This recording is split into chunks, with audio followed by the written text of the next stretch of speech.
Alright,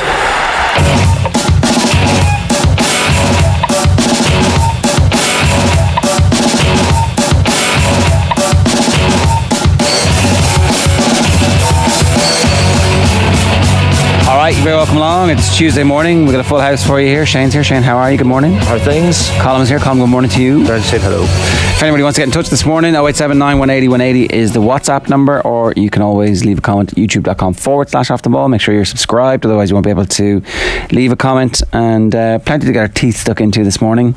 The build up to the Ireland football final has started in the papers. Jack O'Connor and Dessie Farrell both doing press today. Dessie Farrell saying Clifford's the greatest he's ever seen.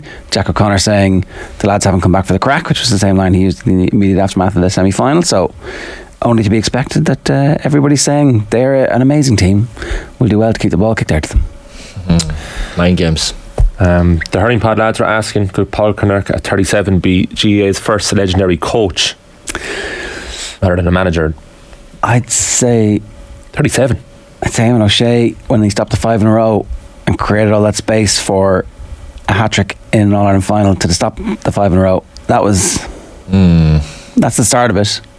I'm sure if you go back, yeah, there have to be others as well. I'm sure there's some hurling historians watching this morning who'll be able to go, there are others. But look, I guess it's what he's achieved with his young age. I think the level of praise that he gets all the time, and I think probably because we saw it in action, right? When COVID happened, we saw the break in play, we saw the board come out, and we saw a supercharged performance over the next quarter. It was like, oh, they seem to be doing exactly what the man with the whiteboard told them to do, and that seems to have won them the game here in this second quarter or after the water break. So I suspect that that's one of the reasons why it's there was a camera on, we watched what happened, and then we saw the impact of it. Like, obviously you can see the impact, and anybody you speak to talks about the impact he had. And then obviously won All-Ireland with Clare, and who were essentially a team of kids at that stage. So I mean, the CV is pretty impressive, right?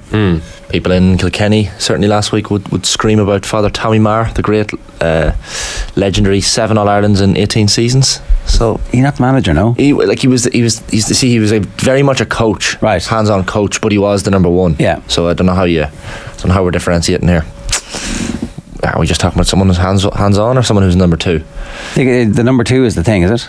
Yeah, it's the legendary coach. And there's 2 reasons. Definitely the age, like most people starting off their coaching career at that point in their lives. And then also, if you look at the speech afterwards, Cian Lynch was he described this person before naming them, and for all intents and purposes he thought he was going to say John Kiely, and then he says Paul Connacht's genius, But no, he described the impact that a genius manager would have. Obviously Kiely is the brains behind the whole thing as well. Definitely going to leave Kiely to last. Oh no, totally. But I'm just saying that's the influence that this guy's having. Like Kiely would also say that about him, I'm sure. Oh, he does. Yeah. I'm not intimating a jealousy thing there or anything, but it was just the esteem at which the players hold Connacht, to go first and to be so effusive in his praise, using every adjective under the sun to describe this brilliance. He's even more mythical because I don't know what he sounds like. I don't know. He has done interviews, I'm sure, but I just haven't. A few YouTube seminars which are an hour long coaching, and right. That's the type of stuff that you see as opposed to any of the big sit downs, or I'm sure. Well, I don't know. Maybe when they've stopped making history, there'll be a bit more. He'll talk more. Yeah, but it just adds to the mystique and the grandeur around him. He's like, but they all speak of him so highly that they can't all be wrong, and he's just. You get the sense very much that the halftime team talk that they all spoke about. I'm sure Connacht was heavily involved there. Maybe he is the man that does the team talk. Kylie's more of a man manager. I'm sure it's a combined effort, but Jesus, he's unbelievable. Everything he touches turns to gold, and it's just the fact that this Limerick team can react to absolutely anything thrown at them, and you always feel like going in at half time 3 points, you're like, that's not enough. That is not enough for Kilkenny to lead. Kilkenny had a slight breeze in the first half, am I right in saying? Oh yeah, it wasn't that slight either. Right. So even at that, you're thinking, this lead needed to be a 6 at least.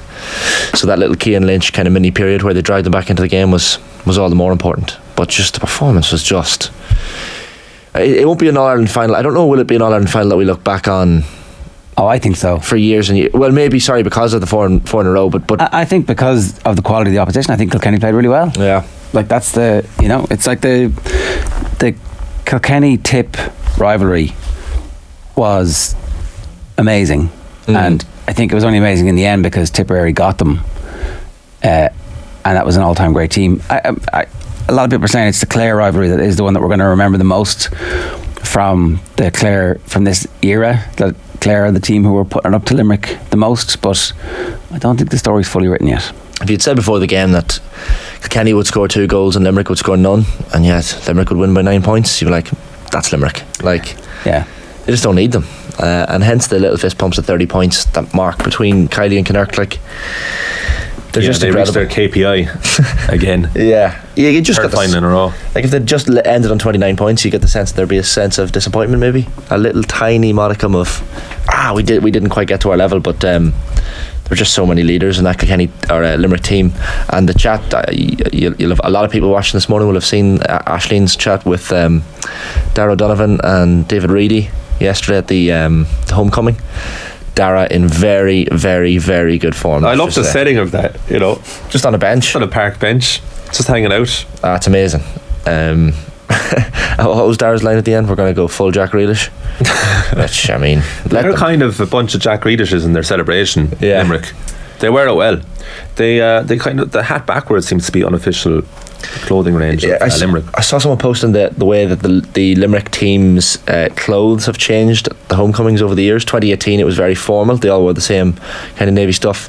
Last year I think it was less formal but still sharp short sleeve shirt that they all wore. Everybody wearing the same uniform. The same. And then yesterday it was like, we're in Limerick and we're all wearing the most comfortable clothes we have. Darragh's in a Gucci top, like, they're all just wearing whatever they want. The more successful you are, like, the more freedom you have to wear what you want. It's like Eric Cantona at United, he was allowed to wear runners with his suit ahead of time, I would say. That's kind of a thing now. But everybody else used to be lambasted out of it if they didn't wear exactly what Alex Ferguson told them to, except Cantona. Yeah. You earned the right to be a fashionista. It is interesting though that they've decided that there's not going to be so everybody has to get fitted for that stuff during the week. There's you're just adding on an extra layer of formality to the whole thing. It's like, no, you just wear whatever you want, don't worry about it. We're not sweating the small stuff here. It adds exactly, it adds to them. Exactly. I was also thinking yesterday, it's like, they're not going to get to the children's hospital, but they of course were at the Children's Arc in UHL yesterday, or the morning after the game as well. So it's nice that they're doing everything, I think, in Limerick. They're probably going to set a new trend here in some ways. They are missing out on the boar's head, which, well, there is that, yeah. I'm for it for every other aspect apart from they're missing out on the boar's head. Maybe they do the boar's head in a few days, come back maybe. But waking up the morning after the All-Ireland in Limerick, I think just that's why we couldn't get them on. Fun. Well, yeah. They seem so much happier though being in Limerick. They said it, didn't they? Yeah. To Aisling, it was so much better, so much more crack back home. And that was it, it was just the relaxed nature of the whole thing, and they can actually be themselves. And it's that culture of family as well. Was it David Reedy said with Aisling, it was like, literally most of my best friends are on this team. Like, a lot of the lads are just so unbelievably close, and I know that culture and that family are words that John Kiley used in the wake of the game, and other coaches used as well. Like, it's just not that other teams and counties like Kilkenny, I'm sure, have the same sort of culture embedded in their squad, but Limerick just seems to be so special, and they keep that team together. And even Darragh was talking yesterday at that park bench with Aisling. There was a few of the young lads on the panel sitting in the background that we maybe didn't see much of this year, but he said these lads are coming. Like, and he named them all off and said how good they were. It was amazing. I'm really looking forward to seeing what the Bull does. The Bull, no pressure on the Bull. It's 7:40. Here's what's coming up between now and 10 o'clock for you. Tommy Walsh is going to join us at 8 o'clock and pick his team of the championship. Sue Ronan is going to preview the Canada game and reflect on the opening Australia game for us. Sports news at 8:45. Alan Quinlan's top 5 tries of his career, of matches he played in rather, as opposed to his own tries, and Tadhg Furlong speaking with Shane, and that's coming your way at 9:30. We have Tommy Walsh's team of the year, as you said there, and we have some of the names certified, guaranteed, but he's leaving room for a bit of debate. That's the excitement now that's going to be after the first ad break, because he just can't pick, because it's been pretty competitive. It has been competitive. I saw people saying, "Oh, no, Clare lads." I'm like, hang on there, Clare beat Limerick.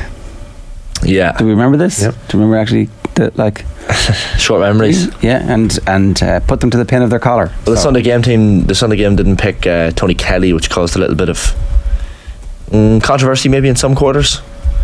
The controversy then is who do you take out for Tony Kelly, but they picked Shane O'Donnell, didn't they? They did. Yeah. So yeah, I don't know. Thrilled.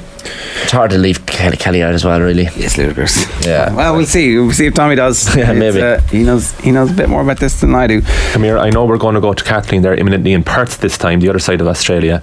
But before that, I think it's important to say, because we don't have any other soccer on the show today, Kylian Mbappé, Saudi Arabia. I was reading the math about this, right? So the weekly salary, if he does go to Al Hilal, who have made a world record $300 million bid, £260 million, would be £11.63 million a week that Mbappé would earn, which is precisely £9.6 million more than he earns at PSG at the moment every week. He's only on $2 million a week at the moment. The poor lad. Yeah. So, and with all the creative freedom that you'd want. So if he does this for a year and then he gets his dream move to Real Madrid, happy days Kylian, isn't it? But sad days for football. They're giving him 500 million, is that what you're saying? Yeah. For the year. Seems like a lot. It does seem like quite a bit. But it's nothing to them. Well, you could buy a Premier League team for less than that. So I don't think they want to, though. I think they want to do their thing over there. And they want to bring one over there. I understand that. I do. I know what they're doing, but at the same time, it doesn't seem like they're getting good value. You know, this will be the moment where they catapult into everybody's living rooms. Will it really? Are we all going to sit and watch Saudi Arabian football on TV? The lads said, well, that's the Maybe we are. Maybe the two big leagues in the world in 10 years' time are going to be America and Saudi Arabia, and they've long been allies, haven't they? They have. The lads had a similar conversation recently on the show. It's almost like an episode of Black Mirror, but at what point will we be watching Match of the Day Saudi Arabia, and watching highlights and kids going around in Al Hilal shirts? You can watch the local football in your neighbourhood if you choose to. If you get sucked into watching, if Black Mirror style, if you don't have the brain power to not do it, then fair play, congratulations on being on a But if they sign enough of these unbelievable players, then the Western world and kids are going to want to watch them. Who cares? The MLS signed a lot of washed up has-beens, right? And okay, so this is not washed up has-beens. No, it's not. This is some of the best players in the world, but they're playing in a low standard of football. Do you watch pre-season friendlies that don't involve your team ever? No. Why would you? Yeah, but China tried Kylian Mbappé in his prime doesn't take part in a lot of these. Hold on a second. Are you telling me you care about the outcome of one team versus another in Saudi Arabia? You've literally no connection with it. No, but it's more the players, isn't it? I couldn't care less about the team, and I'm not saying I'd watch them, but I'm saying I think a large cohort of people will.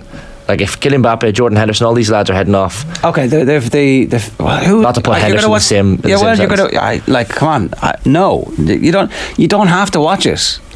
They could sign the 25 best players in the world, but I'll still be far more interested because I follow Aston Villa in Aston Villa's fortunes, and that is also in itself ridiculous. I'll still be trying to get more interested in my domestic league and more likely to bring my kids to my domestic league than it's up to us to. We have incredible power when it comes to what's going on here by not watching and not caring about it. Kylian Mbappé could go and score 600 goals. They could be the greatest goals you've ever seen. Remember the goals Zlatan scored where he dribbles around like 12 people in a pre-season friendly? It was Ajax. In a pre-season friendly? Or Friday Galaxy? Yeah. No, it was Ajax. It was back in the day, yeah. Yeah. But it's meaningless. But what about the young people who don't support clubs and they support players? They'll go wherever Mbappe goes. You're saying Aston Villa, but that's your thing, and you come from a time where you'd support the club over the player, but oftentimes now it's like the player's marketed so much that they're the new club for people. So if they sign enough with those type of players of the types of Mbappe and get them in longer term contracts, why wouldn't the new generation of football fans watch their football in Saudi Arabia? Why would they care about the political aspect of it or the morality aspect? Well, then they're not good people. If you don't care about, if you don't care about morality, if you're making a choice to go, I don't really care about this thing, like fast fashion. Kids don't care about Saudi human rights issues. Well, their heroes are going to play for these leagues. So they're going to follow their heroes. There are repercussions for that. I think if there's enough that go, the people will follow. if the product is better eventually. Who will follow though? Enough to a point where enough fans, enough people will watch it. All they want is people watching it. But hang on, that's a different. You're saying we're all going to be watching. Shane's question was, when will we be watching? That was his question, and I'm saying I'm never going to be watching it. That's you. Or rather, when that was what he asked. When will the TV? That's what he asked. When will the TV companies be showing us highlights, regardless of our individual decisions to watch? When will we be throwing this? Well, you can get it now if you want. What TV companies are you talking about? When will Sky show it? Well, when will they prioritise that over the Premier League? Yeah, they're never going to prioritise it over the Premier League because the Premier League has a domestic market of 60 million people, and so sure, the rights for the Premier League are 6 billion. Richard Masters in the papers today, and it's slightly greater international rights than local rights, but the still local rights will be 2 billion. And for 2 billion, you'll still get a really good league, a really competitive league where the storied history of Manchester United and Liverpool and Arsenal and Chelsea and everybody else actually matters. That's why this stuff matters. You can't just... So the reason that the Saudis and Qatar and the UAE are trying to buy football is because it has a history that they don't have. That's the cachet that they're trying to get. It's not just about the geopolitical power, while that's very important. It's also about the kudos from owning something that has a history and a tradition. And the Saudi League will never have that. So no matter how good the quality of football gets, it's going to be like one of those Champions League games that you watch where it's like, oh, the quality of football is very good here, but I actually don't care about what happens here. And so, sure, there will be a critical mass of people around the world who are watching this, but it won't matter. But Abu Dhabi bought Manchester City in 2008, and it's basically a new club now. It's nothing to do with the previous club. And they have a whole new generation of fans. There's Man City fans walking around the street now that would never have supported City if Abu Dhabi didn't buy them. Are they Abu Dhabi fans? They're fans of what they're seeing in front of them. They're fans of Haaland and De Bruyne. They don't care about where the money's coming from. That's my point. If the players go, people will follow. But people just want to watch a good product. People want escapism. They're not going to look into what's happening here. Your point is that their senses will be dulled. In Manchester, a club exists that has a lot of money that has come from the Gulf, right? Yeah. But you could build that same team in Saudi Arabia, and you're not going to have kids in Manchester wandering around in shirts for one of those teams. Well, Manchester, no, because City are doing that in England. Yeah, so... But another city Shane's questions, which was the basis of this, is when are we going to be watching this? When is it going to be on our TVs? And my point is that it's never going to supplant the Premier League in the hearts and minds of the people who are Premier League fans, genuine Premier League fans, as opposed to the casual fans who you're talking about, who are like Instagram fans. And I don't really actually know. I mean, you could basically just buy the Kardashian brand and access a similar sized audience, and that's the conversation. I think you're like, oh, this doesn't matter because the audience is going to be so big. That wouldn't achieve sports washing though. Like, and this is Field of Dream stuff. Build it and they will come. And I feel like a lot of people are gonna head towards the Saudi League because it is not like the MLS whatsoever. It's players in the prime of their life, and kids, the generation of kids nowadays, as you say, Colin, only care about players. They do not care about teams. They're Mbappé fans and they're Haaland fans. Some of them support teams, of course. Yeah, I mean, come on, but kids. You're saying kids like you know every single kid, right? No, the individual players have become big brands. That's true. But at some point, everybody starts to think about stuff like, oh, they will never think about it. You can never reach a moment where you tip over from they just executed another 200 people there. Oh, but the football. No, but the 200 people. No, but you see, you and me would have the same preference. I'd never leave the Premier League for Saudi League. Nor would I. Sorry, for the record. But I'm not talking about us. That's my point here. There is a market for this if prime players go over. Sure, but that's the thing. I'm not going to say it's going to overtake the Premier League completely, but in 5 to 10 years' time, you could see kids walking around with Saudi Arabian club jerseys.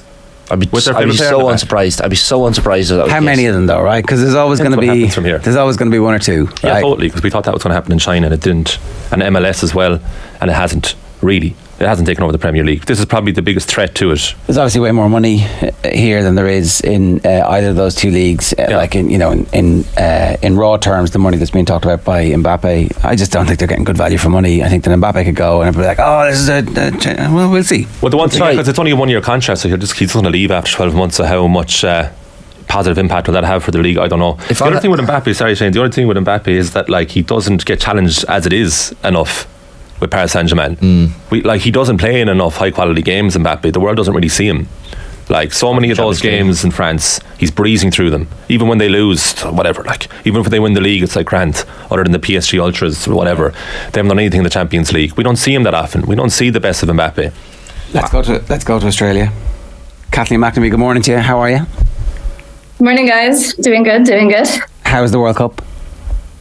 Yeah, it's gone well. Sitting in Perth, a very, very rainy and cold Perth. Arrived in late last night. So just spent the morning kind of wandering around, exploring. Was just watching the Canada press conference there. So their coach, Bev Priestman, was saying that Ireland are a horrible team to play against, and that Jessie Fleming will be fit. So that's probably the big news that's just happened in the last 10 or so minutes from over here. There's another Ireland press conference today at around about 9:30, but Vera is in all the papers this morning, so obviously there was something yesterday as well. That was actually from the weekend. So Vera was chatting to the newspapers, and she was saying that Abby Larkin she didn't say specifically that she's going to start, but that she kind of hinted that it could be a possibility, and if that is the case, the likelihood is that Marissa Shiva may come out of the squad, which would be tough one for her to take, considering the performance the other night and being substituted so quickly after the penalty. But the big question mark is Abby. She was absolutely brilliant when she came on. Is she ready to have that starting position and to play as well as she did from the get-go? So yeah, it's going to be interesting to see what Vera says. She's, as you say, she's up for media around 9:30 your time. The last time we did one of these these are like the FIFA press conferences, and normally a lot of the time the Irish media gets to chat to Vera kind of, through separately. The Irish. Yeah, so it's a lot easier. The last one only lasted for 11 minutes. So yeah, the big ones will be chances of Abby Larkin starting, an update on Louise Quinn. She flew to Perth in a protective boot, but did play in the training session they have. They have another training session later today. And then also, how is Katie McCabe's hand? Because her fingers were fairly heavily bandaged after the last game. It's not Katie up for media today, it's Kira Carissa, so be interesting to see. That kind of implies that there won't be any changes up front for Ireland in terms of who's going to start in that solo position. So the team, Kathleen, went back to the base in Brisbane after the Australia game, and then 5 hours west to Perth? 5 hours. Turns out Australia's pretty big. Yeah, it turns out it is. I had the good fortune of having a screaming baby behind me for the 5 hours yesterday, which was very fun. Although I felt a lot worse for the parents than I did myself. But 5 hours, it's a long trip. There was a lot of people kind of questioning why the team didn't maybe stay on in Sydney for a day or two and then go straight to Perth and kind of because there's also a jet lag, so like there's a 2 hour time difference. So in Brisbane and Sydney we were 9 hours ahead of Ireland. Here we're only 7, but it was FIFA mandated that they go back to Brisbane because that is technically their base. So the team had a bit of media on Saturday morning, and then they had a day off. I had training session on Friday, bit of media on Saturday morning, the rest of the day off on Saturday, which was quite funny because I think a lot of people took that as an opportunity to recharge their batteries. So, I was wandering around South Brisbane going into the fan zones, and you just kept running into the players. And it got to the point where I felt like saying to them, I swear I'm not trying to stalk you. This part is just very, very small and it's kind of the nice part of Brisbane. So yeah, a lot of them went to the fan zone in Brisbane, which was really, really good vibe, and watched the England game there. And then they flew out on Sunday morning, and they've had a training session here since. And then, another one today, and also a familiarization with the stadium later, just where the team get to kind of walk out and around the field, and then game day tomorrow. Should be a lot more Irish fans. What is it, 20,500 capacity? Perth, a rectangular stadium, so the shape of the stadium will surprise no one. Yeah. I don't know if there will be more Irish here. Perth, because it's so off the beaten track, it's kind of harder to get to for a lot of Irish fans. I went to a couple of Irish pubs this morning, because what else do you do at 11 o'clock on what day is it, Tuesday? And I was chatting to just some of the owners there and stuff, and they say there's a nice Irish crowd in Perth, but they don't really expect too many people to be flying in. I've heard of a couple of groups, but a lot of people are staying over on the other coast just because of that 5 hour flight there and 5 hours back. It's not particularly pleasant. And also just it's not as regular as some of the other internal flights, but there should be a good Irish crowd. There's a couple of the pubs here that are throwing events, so we'll bop along to those and see who has come out for the big game. Is it getting much coverage in the local papers? I'm just keeping an eye on the score here from the New Zealand-Philippines game, and Philippines on course for a massive shock, 1-0 lead there after just over an hour. But I'd imagine that the papers in both countries, Australia and New Zealand, are fairly heavily weighted towards this. Yeah, I was actually just watching that game before I came on with you guys, and if New Zealand had won, that would have been them true, so that would have been massive, considering like the last game was the first one they've ever won at a World Cup. The papers are definitely going heavy on it. It's just actually getting to watch the games that's really difficult, because apart from the Matildas games, all the group stage games are all behind a paywall. So like you can get Optus Sports, which is basically the equivalent of Sky Sports here, which a lot of homes will have anyways. But even if you go into like most hotel rooms, like a lot of the Irish Press Pack hasn't been watching the games. I bought a subscription because it was like $20 for the month that I was here, and I was like, it's going to be worth it in terms of actually seeing what's happening in the World Cup. But a lot of places you go into either don't have a subscription or just aren't showing it. So there's definitely, in the traditional media, there's a lot of buzz, but it's kind of hard unless you're going to very specific places to catch the games, which is a shame, because I think that's the way that you get people the most, is, you know, those people casually flicking around on their TV and see a game pops up and decide to pay attention to it. And there's a lot of anger on the ground here from Australians that if Optus was allowed by the rights to it, I think it was a good few years ago now, because they see it as a barrier to growing the game here. I mean, if you look at the viewing figures from most other countries, I think Brazil's last game was watched by like 11.5 million people, which is the biggest viewership they've had since the Beijing Olympics or something on women's football. So like stuff like that's great to see, and it's definitely happening. I think there's 54% more attendance so far at this stage of the tournament. So all those figures across the board are really positive. It's just annoying if you're in Australia to try and watch it. Ireland are playing the reigning Olympic champions here, Canada, but Canada have only won one of their last 7 games. They haven't scored in 4 of their last 6 matches. They've conceded 10 in their last 8. So you're saying we have a chance? Possibly. I thought another interesting fact about Canada, of the 32 teams that are in the World Cup, 30 of them have domestic leagues. Canada are one of the ones that do not have a domestic league. They have the 8th highest income in the world, and the other team who doesn't have a league is Haiti, which is one of the poorest countries in the world. So it says a lot about the setup for them there. If you watched the game they played against Nigeria, I think it summed it up very well to say they're really good defenders, but you don't know where their goal is going to come from, which makes me think that tomorrow could be a little bit of a trudge, because that's kind of how people look at us. Now, Jessie Fleming going into the setup does change things massively, because she's a really high impact player.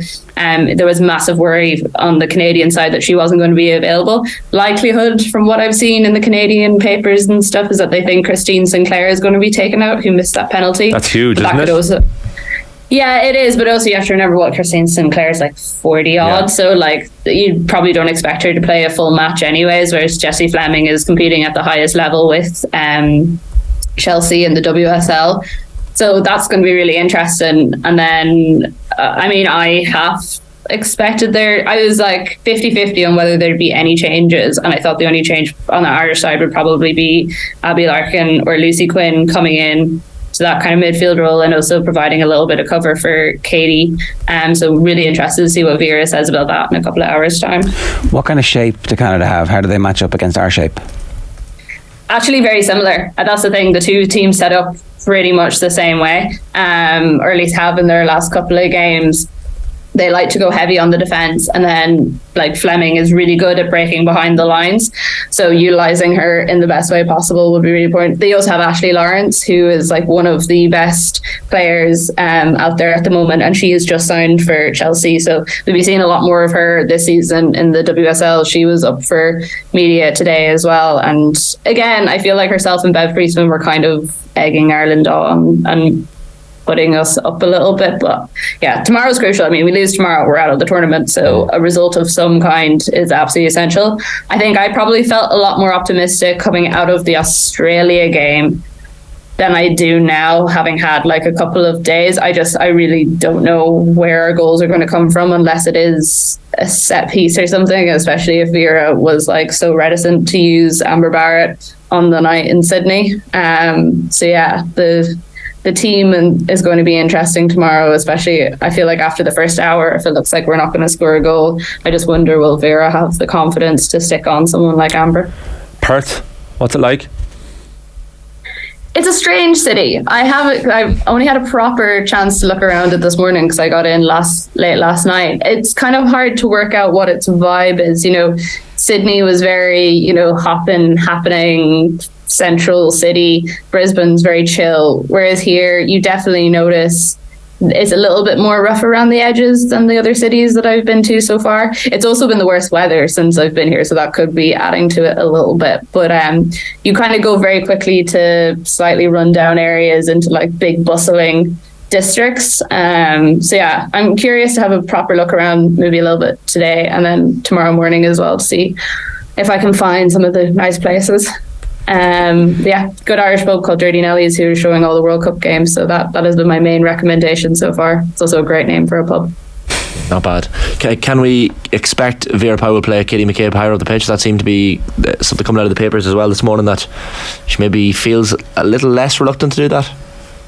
Yeah, I don't think I've ever actually heard Vera so open about the fact that Katie needs to get higher up the pitch. Normally she's like, no, she wants to sit deep. But you can see her doing that, the places that Shiva was getting herself into on the pitch, it was obvious that was something that they talked about. I think because she was talking about it so much, I really do wonder if there is going to be a tactical switch to allow that for Katie, because realistically, I don't know if we should be having someone who is 5'1" in our back five, especially if that's a target area for teams to put in high balls.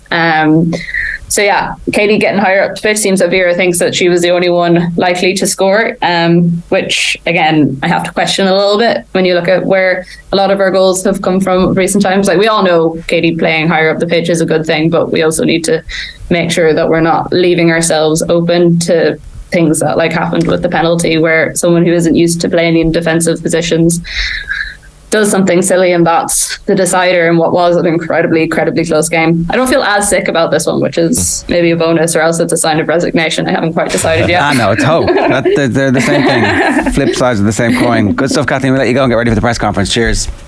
Thanks, guys. It's Kathleen McNamee in Perth in Australia. We'll talk with Sue Ronan about the tactical breakdown of the game in about 20 minutes time. If you want to get in touch, 0879 180 180 is the WhatsApp number. Braeburn Coffee is the official coffee partner of Off the Ball. Braeburn Coffee is coming to an Apple Green store near you. New Braeburn locations are popping up every month. Visit applegreenstores.com/Braeburn to find your nearest Braeburn coffee experience. After the break, Tommy Walsh first. Here's Kathleen speaking with Anya Gorman.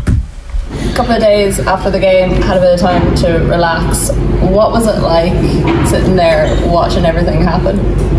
Yeah, it was amazing. Obviously, I think before the girls came out of the tunnel, Ole, Ole, Ole kicked off and kind of gave me goosebumps, and I turned around and I was just like, something hell. Yeah, so it was pretty special, and obviously the national anthem was sung really loud and proud. Yeah, it was just a really special moment, and everyone keeps saying take it in, try and enjoy it, so that was my moment, and then it was obviously focused on the game. Can you take it in the moment? I feel like even from outside it's really hard to actually look at the game and take it all in, soak it in. It was brilliant in the moment, but now it almost feels like a little bit of a dream, or you're kind of questioning, did that actually happen? Yeah, I think as sports people as well, anytime you play a match, you kind of just park it, take what you have to out of it, and then look forward to the next game as well. So I think it's something you more reflect on probably when your career's over or the World Cup's over. Very fast talking about careers being over, a bit too soon. We get through the World Cup first. That's what happens when you get to my age. In terms of Canada, Nigeria, have you had much of an opportunity to look back on the game that happened yesterday? Yeah, well, we were flying yesterday when the match was on, but it was actually on the telly last night, yeah, so we look back on it. Obviously Canada penalty saved as well, so they're unfortunate in that front, but I think Nigeria put it up to them as well, so we can take positives out of that result going into Wednesday. So the general thought, I was talking to a couple of the players last night, and the general feeling seemed to be quite positive after that game. Obviously the disappointment of not getting the result we wanted, but also after seeing that game, feeling like there's 2 wins possibly for the taking there. Yeah, absolutely. I think we're to every game of football to win, don't you? So we just have to back ourselves and believe, and take the positives out of the game and the occasion on Thursday night, and prepare like we always do. OTB AM. Off the ball. Cheering on the girls in green. I followed the Irish women since 1983. 82,000 people, that's going to be something else. There'll be a hell of a lot of Irish in that, and it'll be a hell of a game as well. Love off the ball, we really do love off the ball. OTB AM. The Sports Breakfast Show from Off the Ball. Right. 5 minutes past 8 this morning. We're turning back to hurling in the All-Ireland final and the season in general. Tommy Walsh, good morning to you. Yeah, good morning, Ger. The dust is settled. How are you feeling about it now? It's tough now. It's one of the toughest defeats we've got, I'd say, Ger. So disappointed. Like, normally you dust yourselves down and you look forward to the following year, but definitely finding this one a bit harder to get over. Like every All-Ireland is important. But I suppose, I always shout for the underdog, whether it's Kilkenny or whoever it is, like that. I'm an underdog man, and just seeing the lads, after losing the last couple of All-Irelands, I suppose I hurled with, 7 or 8 of them 10 years ago, and know exactly what they put into it.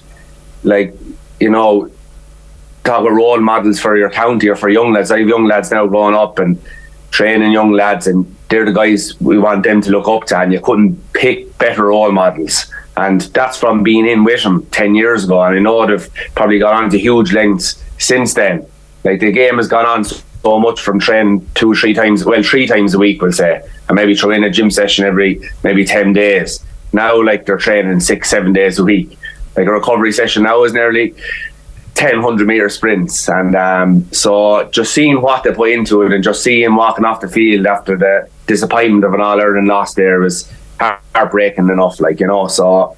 But listen, all congratulations to Limerick. They were bet by a team that is just absolutely outstanding. Yeah, I think maybe one of the reasons why it's harder to take is that there's not much else that you can point to that Kilkenny could have done. Maybe a free here, or maybe better shot selection, but they played about as well as they could do. They were feverish and tigerish in that first half, and it just wasn't enough. Yeah, it wasn't enough, and I probably could easily go and went along with that argument that you said for a minute or two. But when you think back on it, though, games do change on so many moments. And you only have to rewind back to the All-Ireland semi-final, the Camogie one in Nolan Park there at the weekend, Tipperary and Waterford. So it was 1-8 to 3 points, and it looked like an All-Ireland winning team versus a team that isn't a contender at that stage. And suddenly a few things changed for Waterford, and suddenly they looked brilliant. So, I'd probably just any team that gets an All-Ireland final should be good enough to win it. And I believe in that Kilkenny team. I believe they have the forwards, they have the team, and they have the subs coming on. We talked about their subs all year. Just a few different instances on the day just could have changed, regards the 65, that wasn't the 3 or 4 goal chances that we had, like David Reedy's hook on Alan Murphy. I thought was, it looked ordinary, but that was an amazing hook because he had so much ground. Tadhg Reid hit in a beautiful kind of a messy type of a ball over the top and straight into the Kenny forward's hand, and Alan Murphy then nearly had a great goal chance. He had the Mossy slip, he had the half chance of a pull there in the second half, or went into Nicky Quaid in the end. He had the goal chance in the first half, and we did have a lot of points as well, Ger, that we normally would shoot over the bar. And we have to rewind with 60 minutes gone. I'd say it was around 60. I might know it's 59 minutes. There was only 2-3 points in it. A score, say if you had to got a few scores before that, suddenly you're 2 points up. It's squeaky bum time then. So I think the last 10 minutes probably painted a different picture of the whole entire game. And it's just, I suppose it is Limerick's ability to score 3 or 4 quick points. That's probably what stands them out from the rest. If you go through their team, especially say from midfield up, you couldn't say anyone was unbelievable. Regards Peter Casey scored 5 great points, scored 2 or 3, off different lads. He didn't score them all off the one fella. And I just think he got lovely ball time, hard to defend it. But other than, let's say, Peter scoring the 5 points, everyone else was only chipping in with 2 each. I think I had it down for six of the Limerick players scored 2 each. And, if you take Peter Casey's second half performance out of it, was it clear who was the man of the match? Normally you would in such a such a victory. But no, I don't think they were that far away when you go back on it. But the scoreline, obviously, they were. Tommy, I think it was Van Larkin and Joe Hennessy saying to me last week, it's one thing walking around Kilkenny as a Kilkenny hurler, but walking around Kilkenny as a All-Ireland winning Kilkenny hurler is what they all dream of. Like, this is going to enter now a 9th year next year since Kilkenny won. Aside from those 7 or 8 players that you said you played with that maybe have won Liam McCarthy at some point, like, most of this Kilkenny team have never experienced winning a senior All-Ireland. So I think the last kind of half gap for Kilkenny was maybe 93 to 2000. You know, the rest of the time there hasn't really been much of a gap at all. So does the pressure rack it up now year on year until this particular team wins one? I don't listen, when you get to the final it obviously will, because of the last couple of finals, but I don't think to win an All-Ireland championship for Kilkenny, that I don't think the time frame is really bothering anyone. It's not bothering me anyway, because this is a great Limerick team at the moment. I just think they have to look forward. When you're young, listen, you're always hopeful, and hope is what everyone needs. And like, there'll be new players coming in from the Kilkenny under 20s. There'll be new players coming in all the time that'll have to be tried and tested. Like, we've seen the Cork team that won the All-Ireland in 99, full of young fellas against the Heads, and Kenny team in 82 against Cork. Like, young fellas win All-Irelands all the time. And that's what you'll be hoping for. But listen, they'll go back, and now is probably not the time, Shane, to be even thinking about that.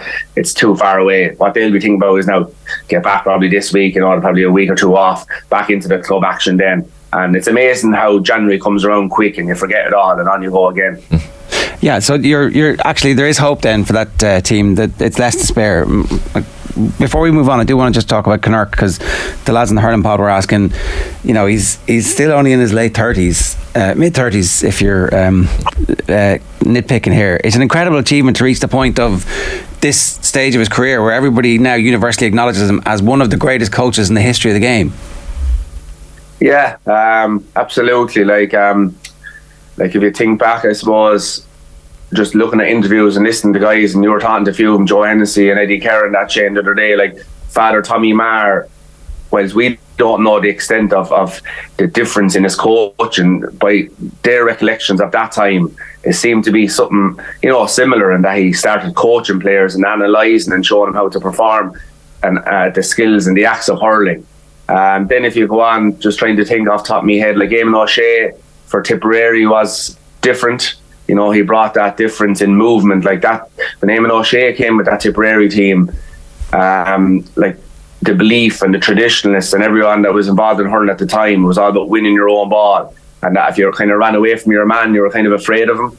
Whereas when Eamon O'Shea came along, he changed all that, and that movement was key. So you saw the likes of Lark Corbett, Owen Kelly, young Noel McGrath, probably 19 years of age, Shamie Callanan. Their games went to new levels, probably under Eamon O'Shea, that mightn't have had under the old regime of hitting down the ball and winning your own ball.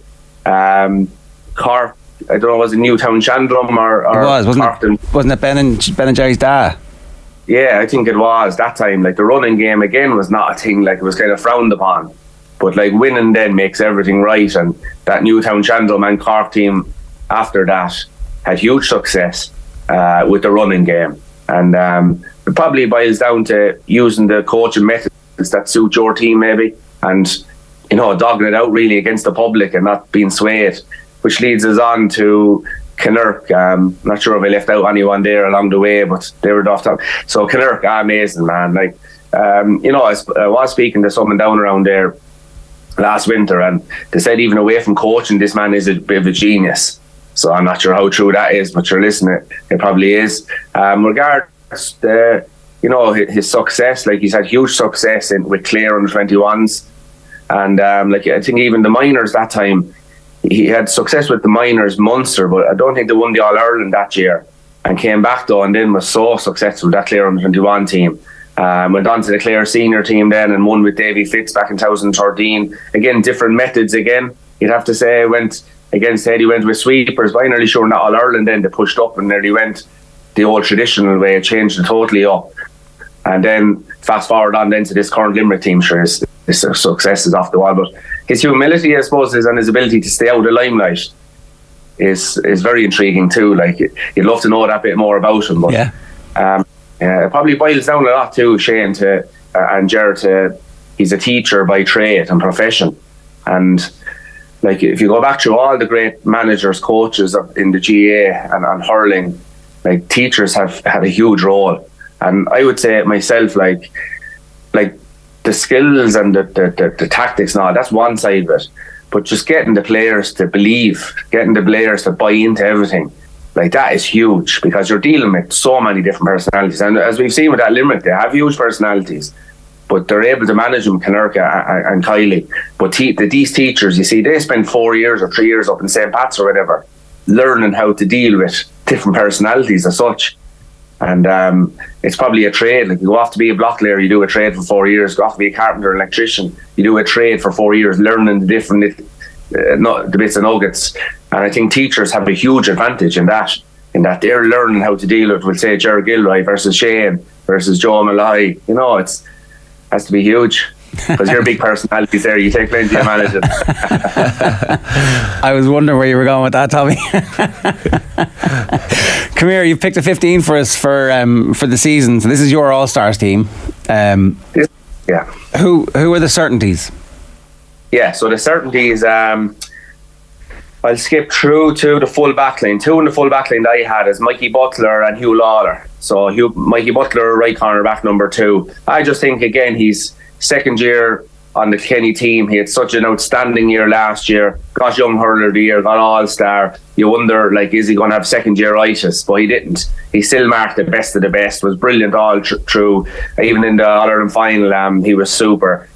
So Mikey Butler is right corner back. Hugh Lawler, I think, is Kilkenny's player of probably the last couple of years. He's an outstanding full back. He's the ability to play from the front. He's the ability to play from behind. He's massive as well in regards. He's brilliant in the air. I thought Aisling O'Reilly picked out his catch there in the second half of the All-Ireland final as a great moment. I thought it was unbelievable, because you can't let Gillan behind you. 99% of the time he will catch that and it's goal. But Hugh Lawler caught it and down the field. The half back line then, I thought that was probably fairly straightforward. Diarmaid Burns, William O'Donoghue and Kyle Hayes. Burns has gone from level to level. Like, he's just going up the levels every year. Like, he started off as a kind of a guy that was wing back many years ago that might score a couple of points, but now he's just an absolute, they're like the hit out the wall of China there. The ball can't go past these guys. It's unbelievable. High balls, low balls, you just can't get past them. And he scored 8 points in All-Ireland final, 7 points from play, or 7 points from frees, and they're all tough frees. They're out in the wing, most of them under the Hogan or the Cusick.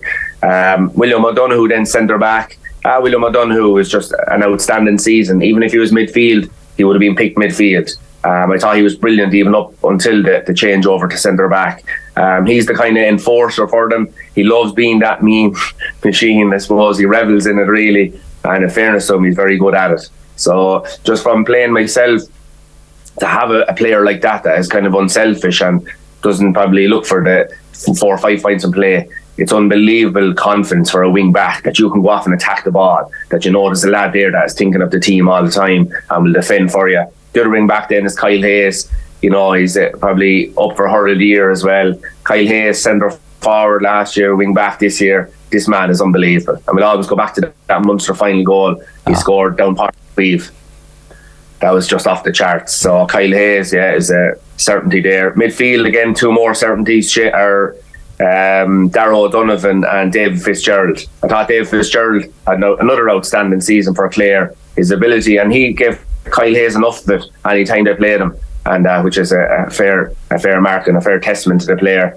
But David Fitz has definitely gone on to be one of Clare's main players, and he turns up every single day. And to be an All-Ireland champion and to beat the Limericks of this world, you have to score a lot from play. And David Fitzgerald regularly comes up with 3, 4, 5 points. Darragh O'Donovan then, another probably lad that's probably up for Hurl of the Year. I thought he was outstanding for Limerick all year, especially when times were tough. This man is a busy body out around the middle. And nobody seemed to be able to get the better of Darragh there this year. Then half forward line was tough. The full forward line then I thought picks itself. Aaron Gillan, full forward Conor Whelan, and the other corner Ronan Cody. Again, if each of them won the All-Ireland, but each of them would be up for Hurl of the Year, I'd say. So that's why they picked themselves. Gillan, just the go-to man. I think the best forward in the country at the moment. I think he's, even Hugh Lawler had a great battle with him the other day, but still he had a few important possessions and points and won a few frees. Conor Whelan then, the one trick pony, I think he's 2 tricks now. So he was outstanding, I think. He turned up every day, especially when they needed him, Conor Whelan. And the far corner then, Owen Cody. Owen Cody, just incredible year for such a young chap, 2 times Young Hurler of the Year, always shows for the ball, and very difficult as a corner forward maybe to have so many good games, but Owen was outstanding this year. His dummy in the All-Ireland final, I hope it doesn't get lost to the annals of history, because it was amazing.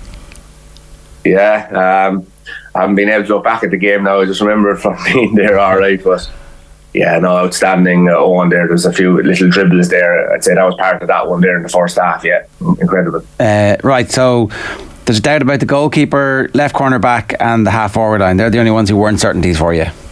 Yeah, so on goal it was Owen Murphy or Nicky Quaid really.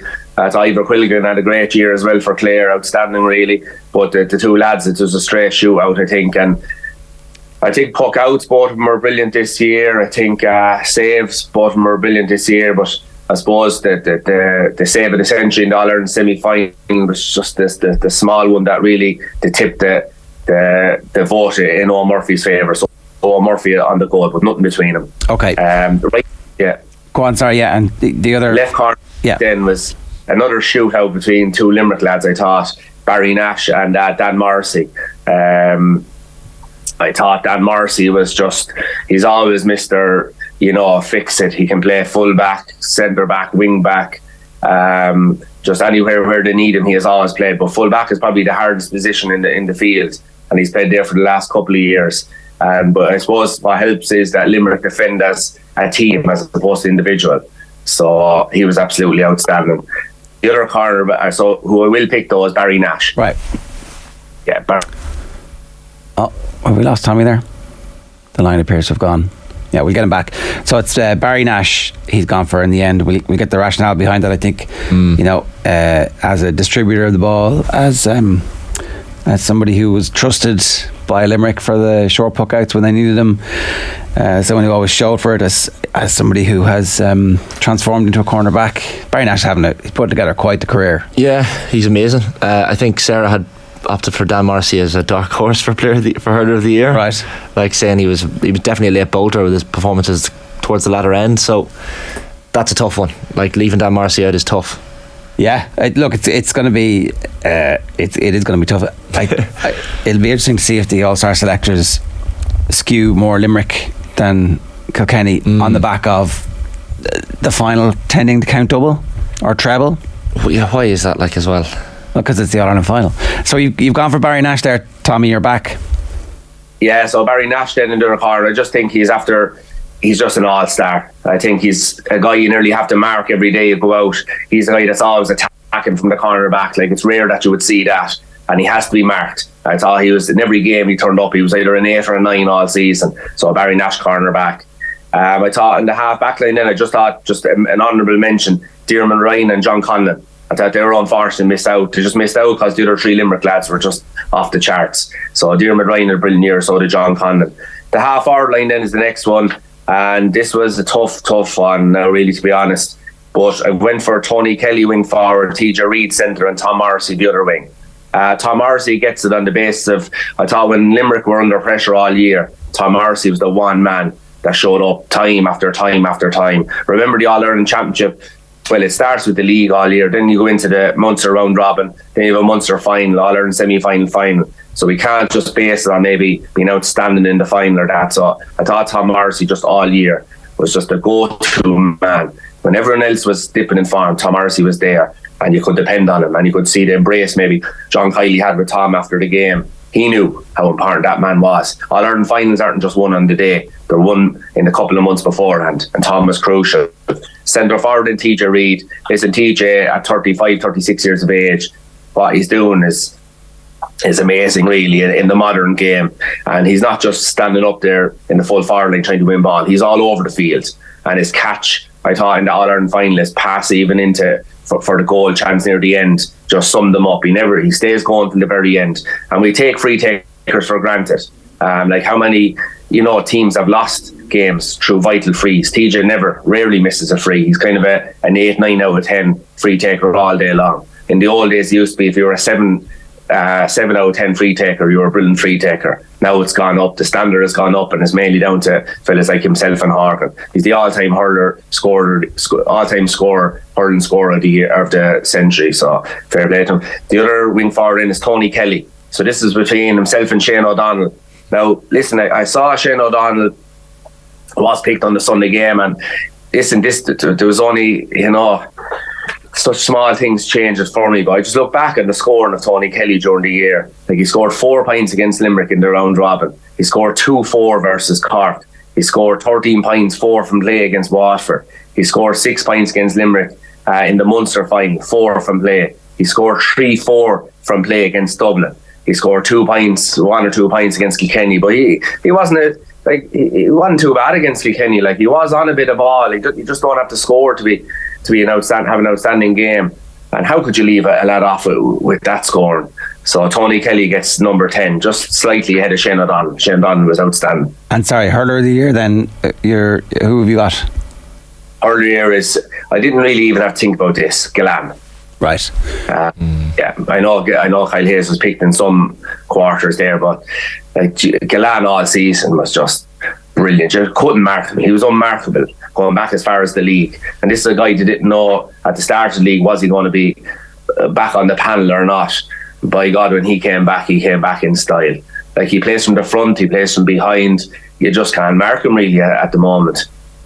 I think your point about this being a season-long thing, like, we now fully appreciate just how difficult it was for Limerick to get out of Munster, and they won the semi-final and the final by 9 points, notwithstanding the fact that the game was much closer in the final than the final scoreline suggests. But when the entire season was in the melting pot, it was Tom Morrissey and Gillan who were showing up in those games and getting them through, while the rest of the team were just getting the dirty diesel out of the system. So I think that's why I think you're right about Gillan, to be honest. Yeah, and Flanagan as well definitely deserves huge credit. He was quiet in the semi-final and final, I suppose, Ger. I was worried about him for the final, but in fairness to the young Tommy Walsh here from Tullaroan, like, his performances probably get lost because the other two lads are so good.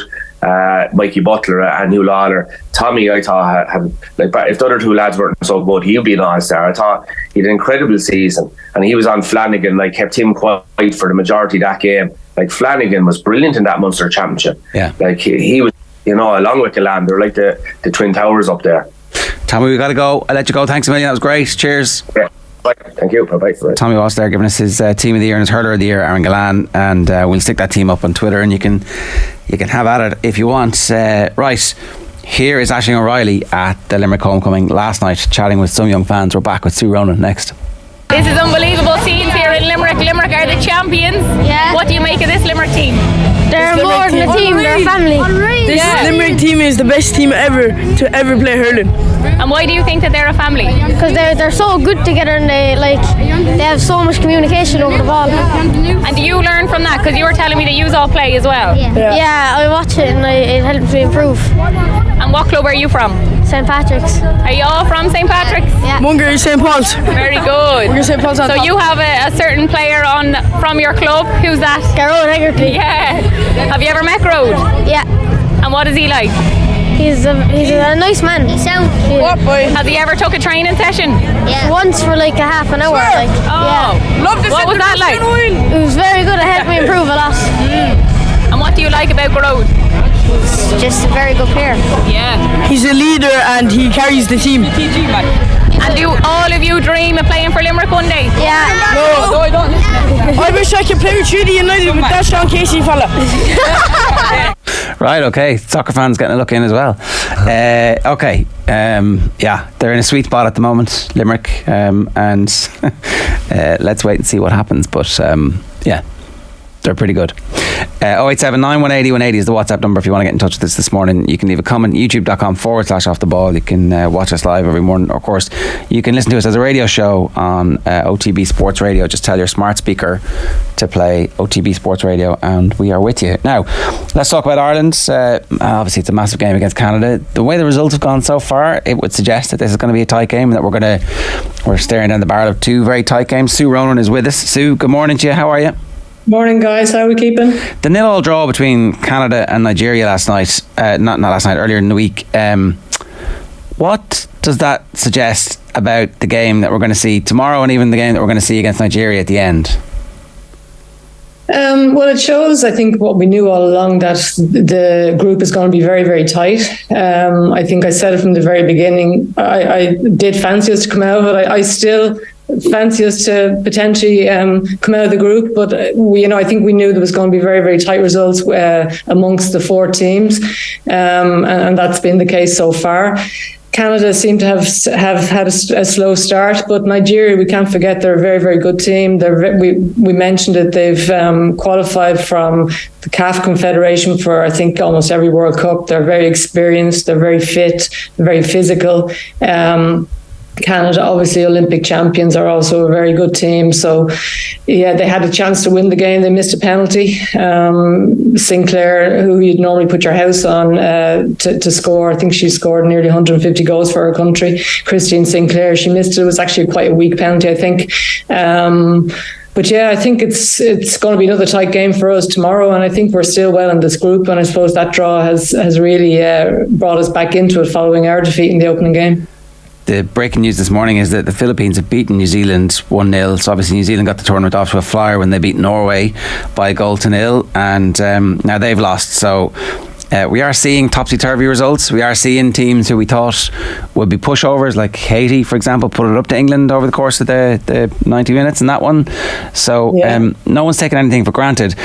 In terms of the quality of the performance that Ireland put in, as the dust has settled on the Australia game, how well did we do? I think we did very well.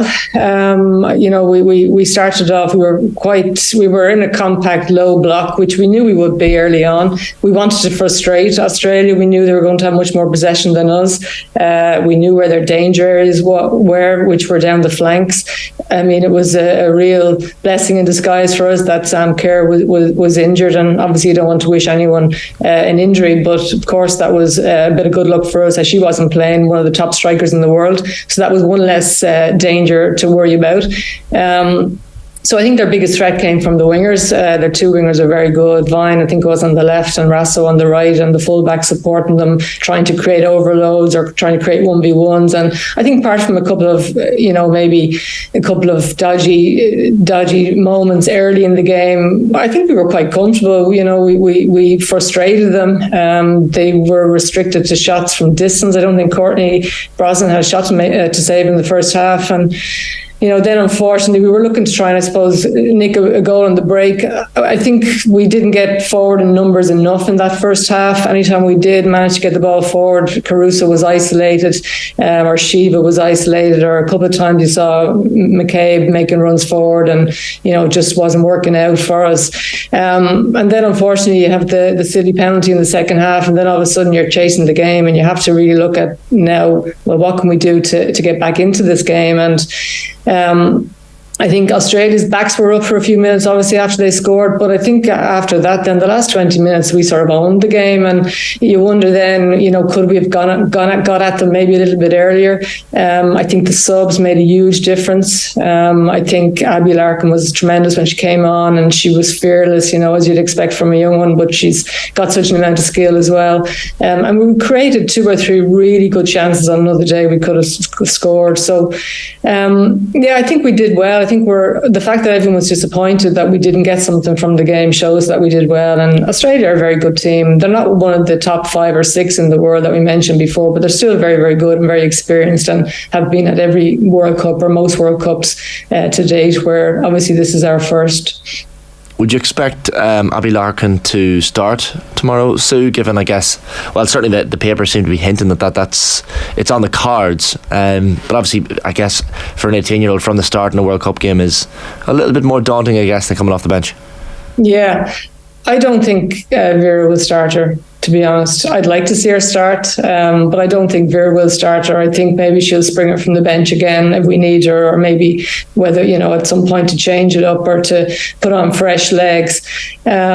She is fearless, but don't forget, we're playing an opponent now who's a level up again. Like, Canada are a stronger opponent than Australia. Some of the defensive players they have in that team are playing in the top teams in the world. They're excellent. So I'd be surprised if Vera does start her.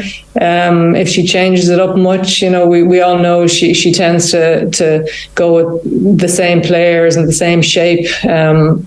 But certainly I'd like to see us get at Canada a little bit more. I mean, we can't be gung-ho, of course, and we have to keep it tight, and, we can't be naive either and think that we can take the game to them. But I think we need to pick our moments, and maybe, every so often you're going to go at them, and you're getting one or two players, more in attacking positions, like our two wing backs, for example. There has to be moments when they can maybe attack and try to support the front players, because that was missing last week, and especially in that first half. Lucy Quinn, another option too. I guess Marissa Shiva, the player who maybe didn't have the best of games against Australia. It was tough for her out there. Yeah, it was tough for her. I also didn't think Carusa had the best of games, and she has done well up front. And again, it's a difficult role. She's up there, balls were coming to her. She probably had 2 or 3 defenders around her. She'd no options, and it wasn't really sticking what was going up to her. Marissa Shiva, didn't have the best of games either.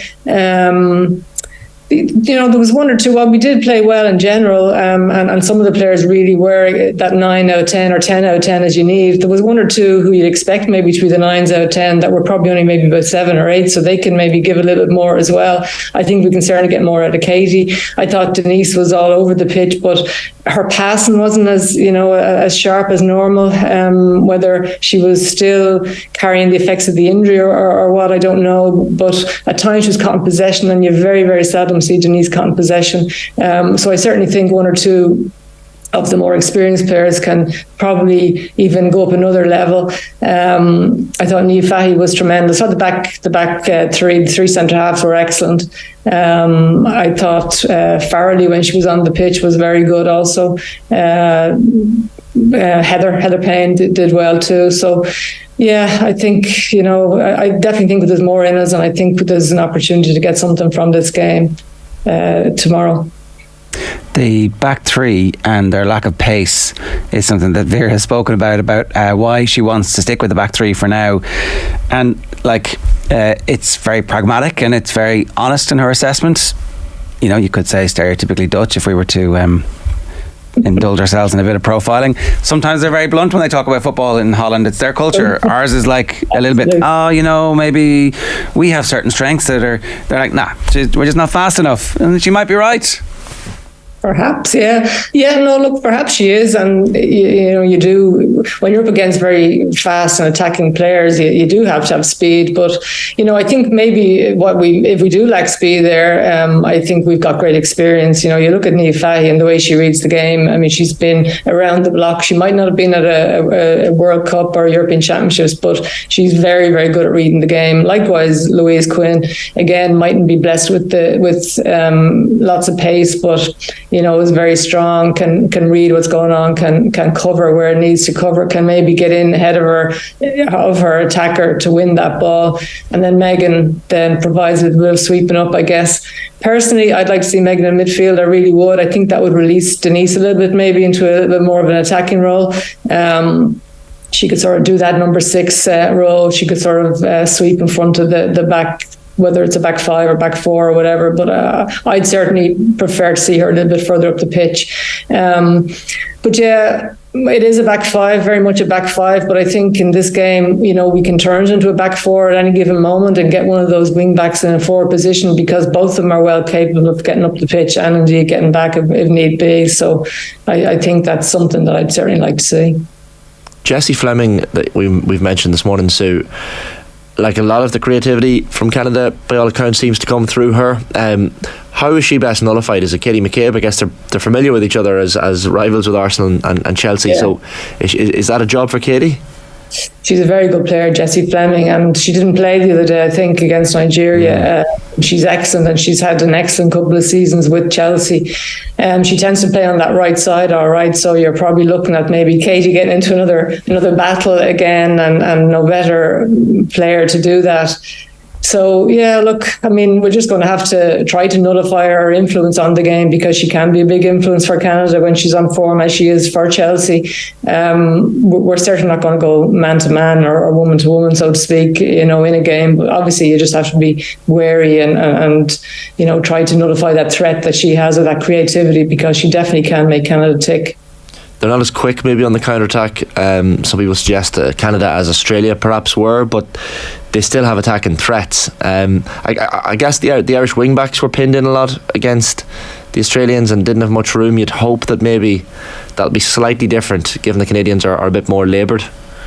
Yeah, they are, and they're an older team as well, probably, but they're definitely not as direct and down, and they don't use the wing play as much as the Australians do.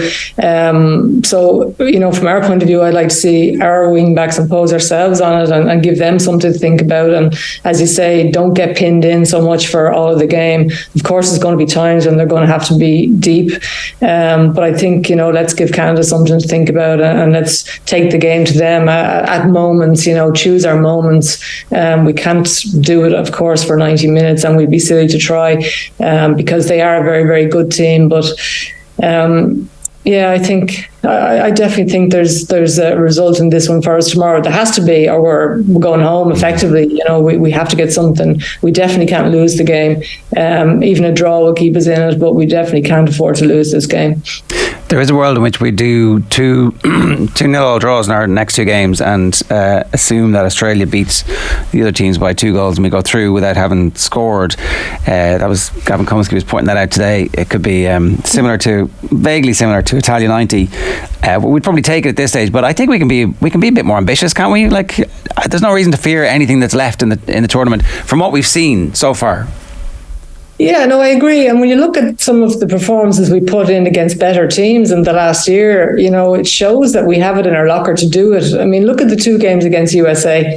We didn't fear them. There was nothing at stake. There was nothing to lose. They were only friendly games.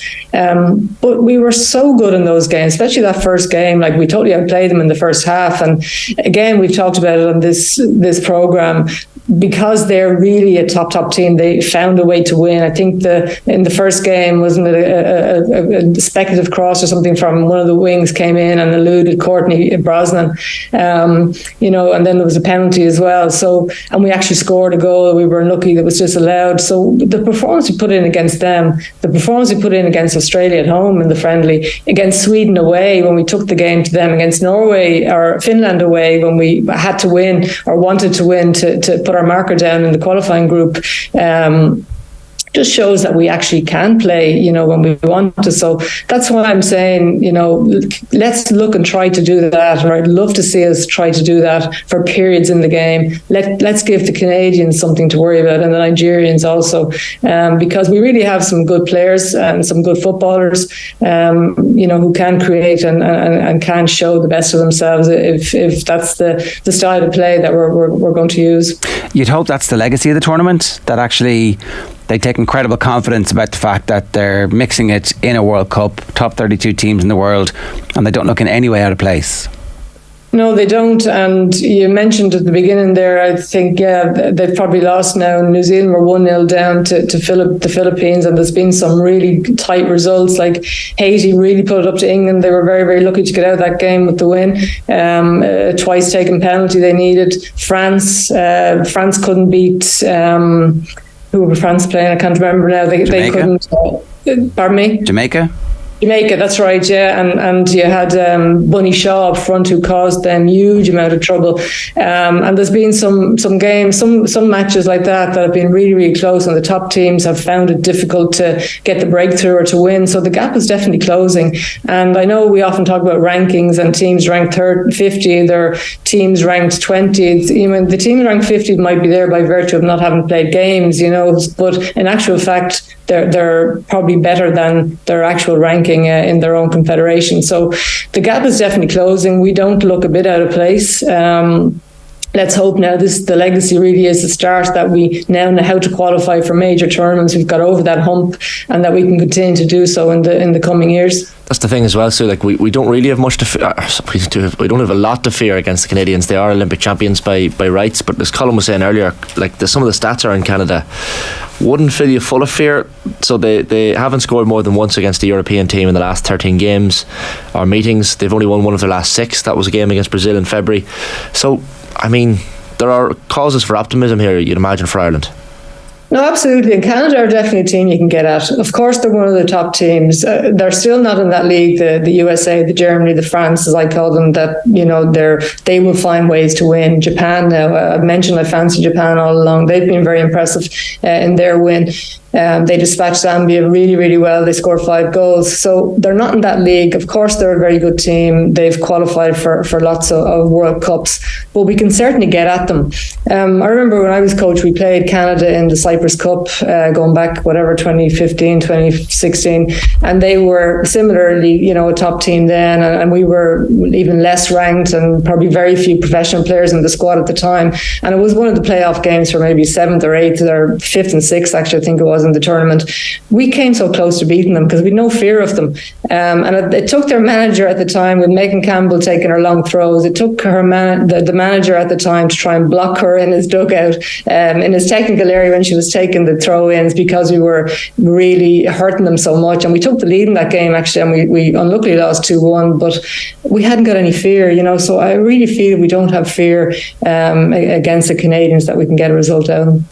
So in terms of the legacy, right, there's watch parties in Dalymount Park and there's hundreds of kids going, and I know from the WhatsApp groups of my kids' football that, like, there's been a surge in interest.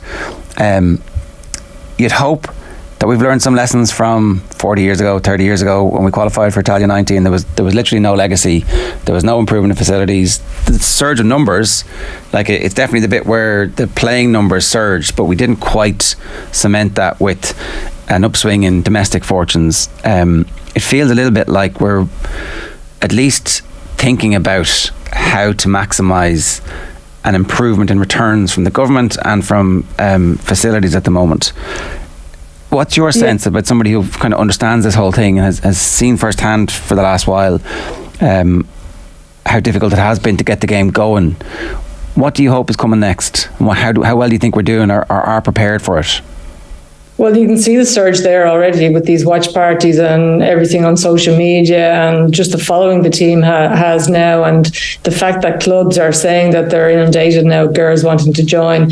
Traditional, what we would call male, you know, clubs, male dominated or just traditional all male clubs are now catering for girls where they wouldn't have before. I certainly know it's still an issue around the country, facilities, and in many clubs around the country at grassroots level, the girls' team is still left till last on the weekend to get access to the pitch, or the girls' match might be the first one cancelled if there's an issue with weather, and they might play the boys' games off first. So you would certainly like to see that, you know, that type of thing not happen, and that more equality now in every club, that the girls are just as important as the boys, and the importance goes according to the level of the team, whether that's the women's team are playing in the National League, they get more preference over the boys' team, maybe playing in a junior league or whatever. But yeah, I think we definitely are in a better position to cater for the numbers now. I would like to think, I'd like to hope we are. I've always spoken then about that legacy. I'd really like to see our National League go professional at some point. Now we're a bit off that. I think we've just gone semi-professional this year, but I think we need to be careful there too. You know, I think it should be quality over quantity. There's no point having 12, 14 teams in a national league or 12, 14 teams in underage national leagues, you know, and you're getting those big results, because you look at the WSL in England, I think, if they got 8 or 10 teams at the moment, but it's taken them like 12 years to get up to that level or that number. So it's not about just opening it up to anyone that wants to come in or that can achieve club licensing. I think we need to be looking at quality, because especially as most of our best players at the moment, our national team, they're all playing abroad. So, you know, do we have that depth there? We want to create a really, really strong competitive league. So I think we need to be looking more about the quality over quantity there, and hopefully then a couple of years down the line we're looking at a more professional league. Last question for you on this, and I didn't mean to bring this up today, but just I do wonder if there's a room for some centralised contracts for players. And I know it's very difficult so what club benefits? Is it the club with all the money? Is it the club with the rich owner? You know, how do you work that out? It's very difficult. And does everybody have to get one? Like, back in the days of the basketball where everybody had an American. It's like everybody's allowed one centrally contracted player, but it would allow the FAI to have control of the players and make sure that they were full-time, and every club has one who maybe is a part-time player and a part-time football administrator or coach or something. I think we just need to be a little bit creative about how we get there. Yeah, no, absolutely. And these are ideas that, you know, I would have put forward many years ago because I saw it happening in other countries and it was working. And it was probably before there was professional leagues, to be fair. I know they did it in Holland initially when their national league started up first, going way back. And I think Vera would have been very much involved at the time. They literally placed the players they were on centralised contracts with the FA, and they placed the players. So you didn't have 10 at one club. And that's something that unfortunately we've seen happen in Ireland over the last number of years. And particularly at our underage, we've seen, I know Dave Connell gets frustrated. He often sees this is before the introduction of the under-19 league. You'd have some of the players from the underage squad who are really good enough to be playing at the top level, sitting on the bench, not getting game time. And that doesn't do anything for their own career or for the national teams. So it's something potentially to look at. In Holland, it's definitely easier to do because it definitely is a smaller country, and travel to and from, players can still live at home and travel to wherever they're playing. Whereas if you have a player from Donegal and you're placing her on a team in Dublin or in Cork, but she's still living or going to college in Donegal, that's probably a little bit more difficult. But I agree with you. We do need to be a little bit more creative and try to bring the competitiveness of that league up and look at trying to do that rather than just trying to make it bigger. And look, if there was a transfer fee to come, then that would go to the FAI and that might help to pay for it over the years. So there's definitely, if there's a will, there's a way. Sue, great stuff. Thanks a million for joining us as ever. All right, guys, take care. Let's see Ronan giving us our thoughts ahead of the game tomorrow. It's 8:50. Carl Mullaney's with us. Carl, good morning to you. How are you? Morning, lads. How's it going? What's going on? Well, really good game at the Women's World Cup this morning, and a big result for the Philippines because they secured a famous victory. They beat the New Zealand by a 0-0. Serena Bolden with the goal there for the winners. And New Zealand had a couple of chances in the second half as well. They had a goal disallowed, but it didn't quite happen for them today after their great win in the first round of fixtures in Group A. So the other game in that group between Norway and Switzerland kicks off now in the next few minutes at 9 o'clock. So Norway, who are the highest ranked team in that group, actually have no points now ahead of that game. The other three teams all have 3. Earlier today, overnight, Colombia off to a winning start in Group H. They were 2-0 winners over Korea Republic in that encounter. So that's the action at the Women's World Cup today. Good news for Ireland overnight in swimming because Daniel Whiffen has qualified for the Paris Olympics. He clocked a new Irish record time of 7 minutes 43.81 seconds. That was in the 800 metres freestyle heats at the World Championships in Japan, and that's enough to secure his place in the games and passage through to the final of that event tomorrow. And later today, Mona McSharry back in the pool for the final of the 100 metres breaststroke. That's set to take place around about lunchtime Irish time. Some injury news for the Kerry ladies footballer. Siofra O'Shea, their captain, has been ruled out for the rest of the season. She suffered an ACL injury in training over the weekend. Kerry playing Mayo in the All-Ireland semi-final this Saturday. That game is at Semple Stadium in Thurles. And the Irish women's cricketers in action in their women's one-day international against Australia today. Their scheduled match on Sunday was abandoned due to the terrible weather over the weekend, and play due to get underway this morning at 10:45, and thankfully the weather looks a little bit better. Christine Sinclair for Canada, right? Her stats, international level. So she's 40, she's played in 6 World Cups, made her debut for Canada at 16. She's got 324 appearances for Canada and she scored 190 goals. It's not bad, is it? That's scandalous. And I think she's in line to become the first player to score at 6 World Cups, but she missed the penalty last week. Hopefully she doesn't do it tomorrow. Yeah. So let's see, but they weren't overly impressive in their first game, so there's plenty of potential for a result hopefully tomorrow. Yeah, hopefully they're in crisis and we can somehow benefit from it. Or else it's like, they were just getting, they've decided now, no, come on. Yeah, get the act together. We've got a record breaker here. A lot of the games have been quite tight. I know yesterday there was a couple of one-sided matches, but by and large, a lot of the games have been quite tight, and there hasn't been a whole lot between the teams, even allowing for some of the gaps in the rankings between some of the sides, which hopefully will give Ireland a little bit of hope going into that match tomorrow. Well, if you looked at the England-Haiti game beforehand, you're like, this is going to be 6-7, 8-0. Yeah, but like Jamaica, France the same, 0-0. Unbelievable. Yeah. So maybe it's going to be one of those tournaments where you're just going to have a load of surprise results. Although I guess in the Men's World Cup as well, you had Saudi Arabia beating Argentina in the groups, and we know what happened then. So teams maybe just need one wake up call in the group stage and then take off from there. Hopefully that's not the sake with Canada. the case with Canada rather. Yeah, it's but it's a big game tomorrow. I think there's a huge amount of interest in the Irish team. I think and tomorrow's kick-off time at 1 o'clock, isn't it, Irish time? Which should lend itself to another really big television audience and watch parties and stuff and people watching in offices around the country. And I think there is a fair degree of hype around the team now, which is great, and that'll only be heightened if they can get a result tomorrow. Rumours of Emiliano Martinez transfer to Inter Milan, Ger? Inter, right? Onana, of course. There's been rumours that it was Spurs, that it was Chelsea, that it was PSG. I never quite thought, is he going to go to France to live in, having done the whole thing with the trophy to the French and surely not. The most shithousery against it. Maybe that's it. Maybe he would go and it would be like the exact right thing for his career to be like, look, I'm a good guy. They'll love him then. Yeah. Or maybe he won't move anywhere. Obviously the Parisians, the PSG fans wouldn't, the rest of the country would hate him, and that'll be perfect.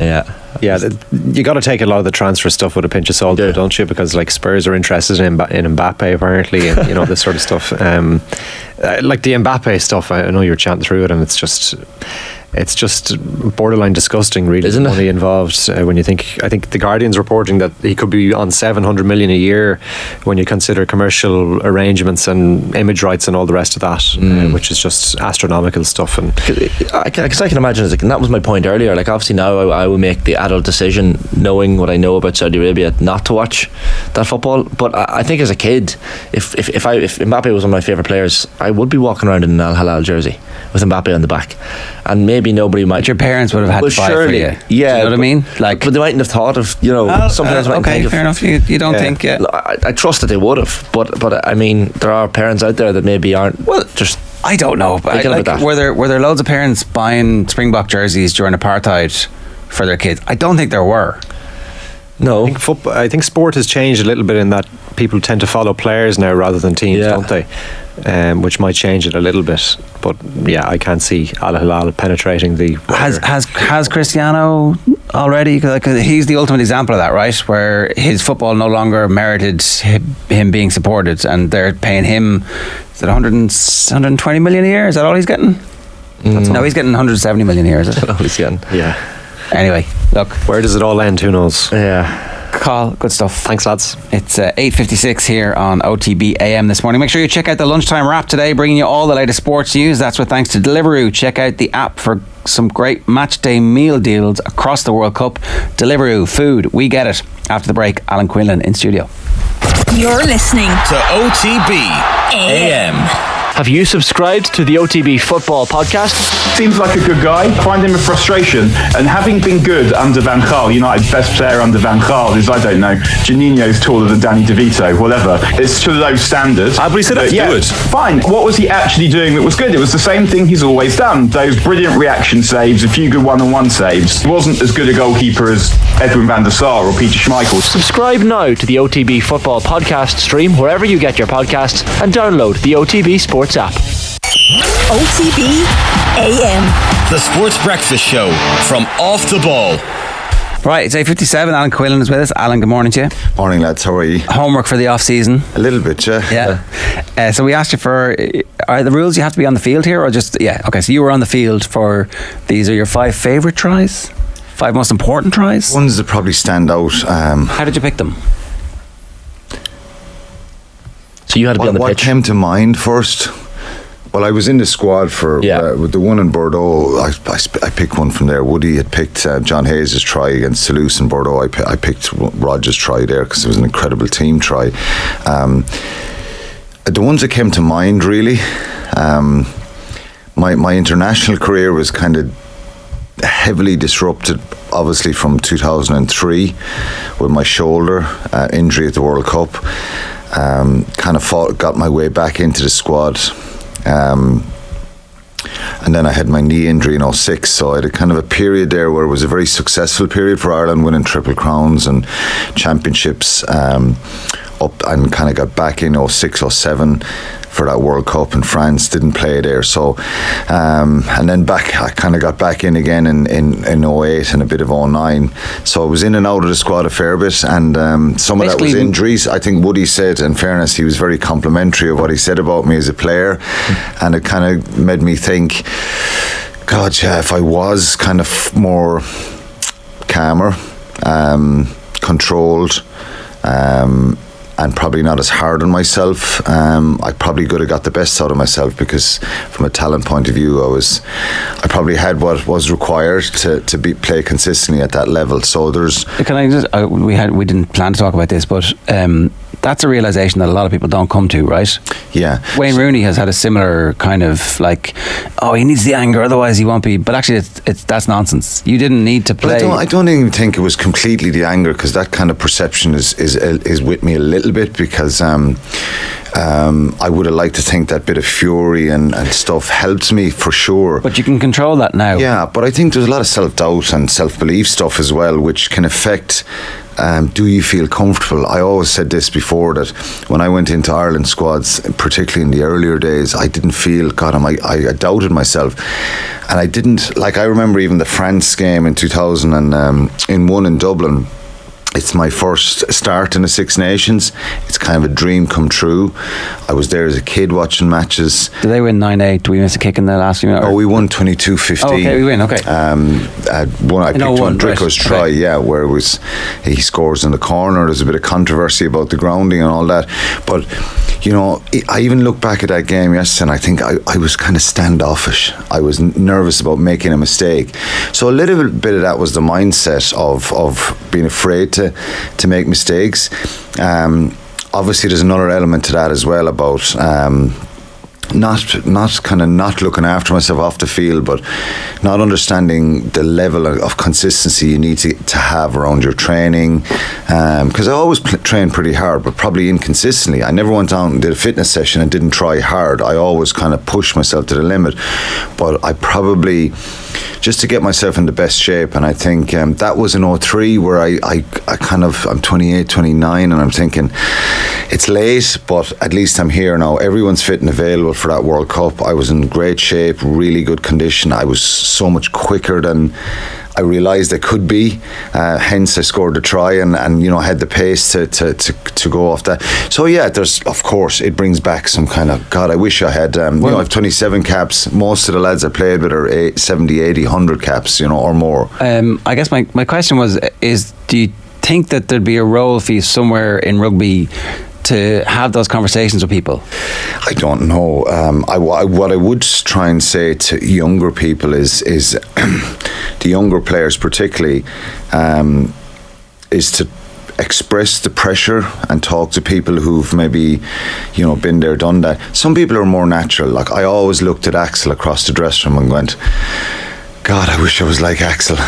He was just do your job type mentality. And you even hear Woody in the podcast talking about when we got drawn against Toulouse in 2000 in that semi-final in Bordeaux, which is kind of unthinkable stuff. God, that's a disaster mentally. Yeah, sure, that's us done. We'll get to a semi-final and it'll be a great trip to France. But Axel was the one who said, well, we'll just have to go and beat them.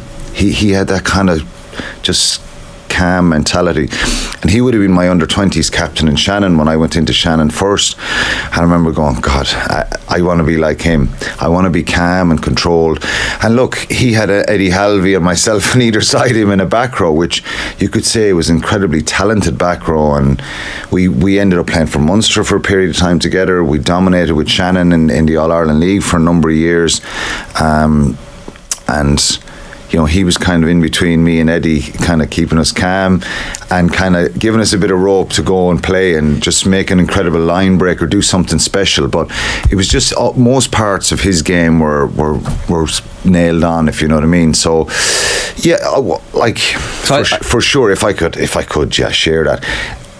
With anyone playing sport, you want to try and be in a state that you're kind of not over animated or over anxious. Yeah, because anxiety brings tension, but you still need to access the fury, and you still need to access that, but just have a means of controlling it and releasing it when, for sure. Yeah. And the game is all sport has changed so much more nowadays, because everybody has a sports psychologist and people to help them, and coaches are much more understanding of the type of person you have. Not everybody's the same. Declan Kidney would have been really good I think in a kind of a positive turnaround for me after 2000, because I probably was at that stage where I took things for granted, and I expected, because I was talented, that I would just get picked on teams, and that happened a bit up to that point. But I played the 6 pool games in 99-2000, and there's a break then from January to April. My form wasn't great with Shannon. That was scrutinised heavily back then. We would have all went back and played with our clubs, and I get to April and I'm dropped for the quarter-final against Stade Francais in Thomond Park, and I couldn't really see why. Who came in for you? Eddie Halvey came in, and Eddie was unbelievably talented. So David Wallace, Eddie Halvey and Axel played in the back row, and I was on the bench, and that was my first big kind of blow. And of course, I didn't see the fault in myself. I kind of had a bit of bitterness with Declan, and I came off the bench in the quarter-final, didn't come off the bench in Bordeaux, or didn't come off the bench in the final against Northampton. Ended up sitting down with Declan Kidney that summer, kind of opening up about the way I feel and how, that anxiety and stuff like that, and also being honest and saying, look, I need to get more consistent in my training, my attitude and my mentality. And we got on like a house on fire, and he helped me so much. So my point here is, obviously the coach has to look at not everybody in the same view. Some people do have a little bit more stress and pressure, and it's about getting the best out of them. But I would say, in the modern sport, everybody has that ability now, and somebody to talk to, or somebody to who can see the players and go and have a chat with them and say, well, Joe Bloggs is a little bit more anxious, we need to keep him calm, and really kind of focus on your strengths. So one of the things I would have probably didn't understand is I always tried to focus on my weaknesses. Yeah. And I forgot what I was good at, and so many times Woody was one who got he kind of pushed me to be on a tour in 2002 to New Zealand. He was always telling me, get the ball in your hands and just run, do something, because you can pass, you can offload. Whereas I thought, God, when I get up to the Ireland setup, I can't make a mistake here. So I was much more comfortable a lot with Munster, and certainly for young people, it's about figuring that out and asking people who have the experiences. And times are totally different nowadays. Even the approaches from coaches, how to deal with players, even in amateur sports, right across the board, is very good nowadays, I think. Yeah, I know the point you're making about in the professional environment. There's definitely way more access to proper sports psychology and performance coaching, but it's even kind of earlier. It's like the 13 to 15-year-olds who probably sure. And how do you give it someone who's lacking that little bit of confidence or ability to take the bull by the horns and run up that wing in a soccer match and take on his man, because he's really quick, he's quite skillful, and he's brilliant at crossing the ball? How do you make him believe that if he's kind of nervous about taking on his man, because he thinks, if I give the ball away here, how do you tell a kid like that, just have a crack, and the next, if the defender takes the ball off you, do it again and again, and eventually one of these runs that you make is going to lead to a goal, and it's the bigger picture, and it's just about breaking it down into small pieces like that, I think. So the point there about kids is coaches now can see a little bit. Their eyes are more open to one or two guys who have the potential and the ability. How do I give them confidence and make them believe that it is okay to make a mistake? I thought mistakes were what you were going to be judged by after the performance a lot when I was younger. Well, they probably were. Yeah, and coaching has changed a lot. But you know what? If you focus on all the mistakes you're going to make, you look at a 9 and a 10 now, a scrum half and an out half in a rugby match. They're going to handle the ball 70 or 80 times in a game. Are those 70 or 80 times they're going to touch the ball going to be brilliant moments? They're not. There's going to be 3 or 4 mistakes in there, and if you forget about the other 70 good moments where they delivered and kicked well, so it's about focusing on the positives and just getting it. I'm not saying that it was all negative. God, I look back at some of the Munster matches and even some of these tries, and I was like, wow, is that me in the field? I was actually playing brilliant here, and looked like I was grabbing the bull by the horns. We should talk about this one then. So the first one is Ronan O'Gara versus Toulouse in 2000. This is in Bordeaux, and it's a semi-final of the Heineken Cup. Is that right? Yeah, that's the semi-final when and Woody spoke about the John Hayes try, which was an incredible try, and this was a kind of against the odds kind of performance, and nobody expected a victory here. As I said, Toulouse were incredible squad. We were on the back of obviously a brilliant position of beating Saracens twice in the pool stages. It was just a phenomenal team score. I think it was a scrum outside the Munster 22.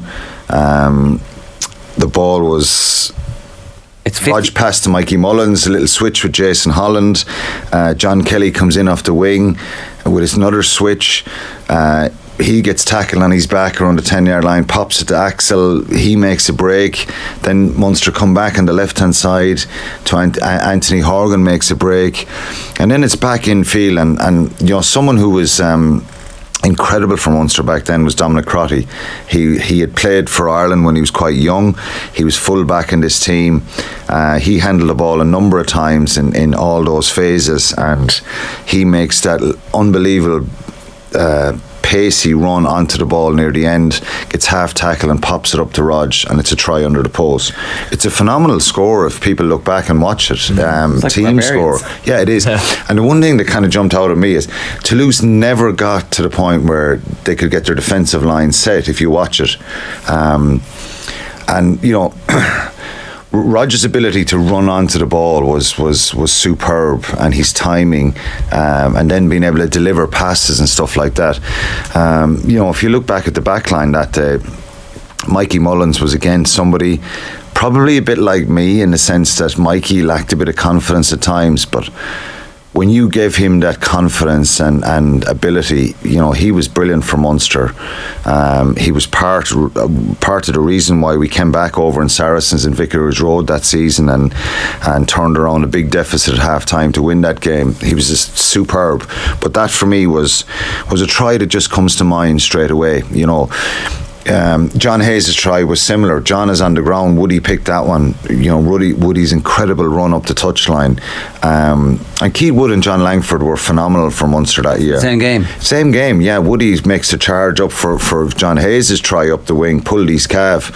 But both Langford and Woody they brought us to a different level, and that was kind of a very significant period of time for that whole group about moving on to the next level and understanding professionalism and what was required and stuff, and they were really central to that, Woody and John Langford.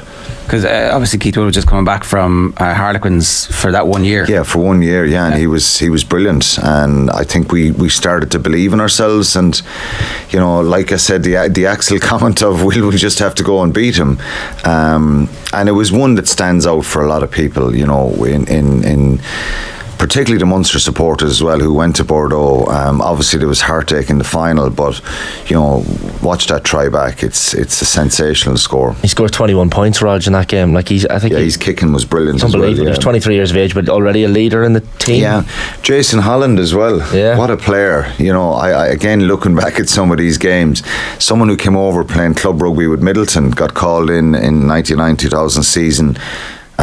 For World Cup warm-up against Ireland in Cork, because we couldn't find any players, and he went on to be absolutely brilliant for Munster. Some game. It was just a phenomenal game, and it was one that it was kind of baffling in the end, the rugby that was there, and if you look at the stars that they had, and even their physique a little bit towards maybe us, they're bigger, stronger, more athletic looking, but I think we were getting to, obviously there was a lot of fight and passion, but that Munster team was fit, getting fitter, getting stronger, becoming a bit more skillful. So I think it was a real important crossroads for that group that whole season, because that's on the back of, as I said, being to Vicarage Road, getting an incredible win over against Saracens, beating the Saracens at home, what a year it was. It ended up in disappointment in Northampton and in Twickenham in the final, but that was an incredible score from Rog. Yeah, but the journey that the team is on at the end of that game, that's my first recollection ever of hearing the fields of Athenry at a rugby match, is when the Munster fans sing after the game in Twickenham, and it is a lament for something that's lost, but it's also a celebration of the fact that you're like the second best team in Europe / maybe the best. But I don't know, it was a moment in Munster's history where it's the birth of something really, really important. The style of play is also something. Yeah, it's starting to improve, and it's different. It isn't all about just kicking it. But when you've two young halfbacks like Peter Stringer and Rog, and really good attacking centre in Mikey Mullins, but you were all passing the ball. Yeah, footballers as well. People who are trying to keep the ball alive as well, and not just kind of run straight at people. So it's definitely the start of something really positive. Let's talk about the next one. Is Drico versus France in 2001. So this is the game in Dublin you were talking about. Yeah, you could pick. Look, I was trying to go back in other Ireland games that I was involved in and pick out, other thrice. But this one jumps out because it was my first start in Dublin, as I said, and I was probably shaking like a leaf in when the anthems are happening and you're looking up at the crowd. But Drico obviously got the 3 tries the year before in Paris. This game is the first time in 40 years that Ireland back-to-back wins against France. It's a really big kind of moment. Again, there's probably a bit of expectation that France win this game like they've done for the previous 10-12 years. I think Ireland hadn't beaten France in Dublin. They usually hammered us. Yeah, well, the ones in Dublin are a bit tighter. The ones in Paris were around that time were, the year before, obviously, that trend was bucked. 98, I think it was very close as well under Warren Gatland. But again, looking back on it, I remember at the time thinking, God, Brian O'Driscoll is just phenomenal. Like, he was making line breaks and stepping people in this game and going clear, if you like, right up to that point. He had 2 clean line breaks, or 2 or 3 clean line breaks in that game up to that point. And I just remember the try was, again, it was inside our half, and it was a scrum midfield. Ireland go left. Rob Henderson makes a bit of a show and go charge, gets through Olivia Manier, offloads to David Wallace, and again, Wally is this incredible ball carrier and has this acceleration and ability to defend, and he offloads a little inside pass to Drico, and then it's just pace. Wally's pass is almost invisible. Yeah, it is. On the replay, you have to go back and go, how did he get it? It's Drico's anticipation to kind of track the ball as well, and obviously he gets to the corner and there's big debate. Does he ground it as a pundit now? You can. Well, I think if you look back on it now, and the downward pressure, fingertip stuff, and we see some of these tries that are scrutinised for a long time. And funnily enough, I couldn't remember at the time. There was a TMO. Brian Camsell, an English TMO, looked at that try, and it took him 3 minutes. So there's a big kind of break. 3 minutes is a long time now for somebody to looking back on a try over and over and over again. He gave the try because I think he felt there was fingertip pressure on it. I watched it 10 times there and I can't tell if he... We were saying that... Yeah, even watching it back, it's hard to judge it. I think there is a bit of fingertip pressure there. That's why he gave him, and it's kind of given the benefit of the doubt. Well, I was going to say, we were saying at the weekend, Owen Cody has the amazing dribble where it's Cian Lynch who he sends to the shops with a dummy, and I think the referee gave him a free because it was so good. No, sorry, that's. Yeah. I think he gets a little bit of fingertips here, but look, there's so many tries you could pick for Drico. I just think the anticipation, the pace, and the ability as he was getting tackled by Christophe Lamazon into touch.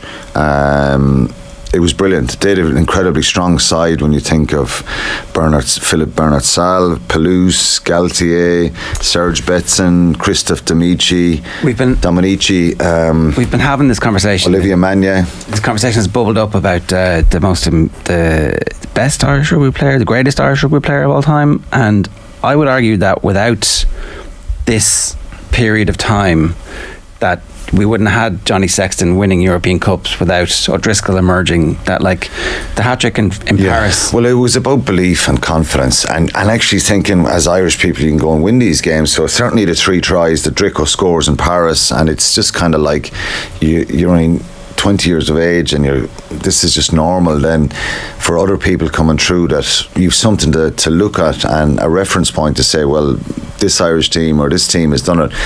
And it's a little bit like the provinces going to France for the first time, winning certain things. Because I remember that really well when we played. One of our goals in 97, 98 was to win for the first time in France.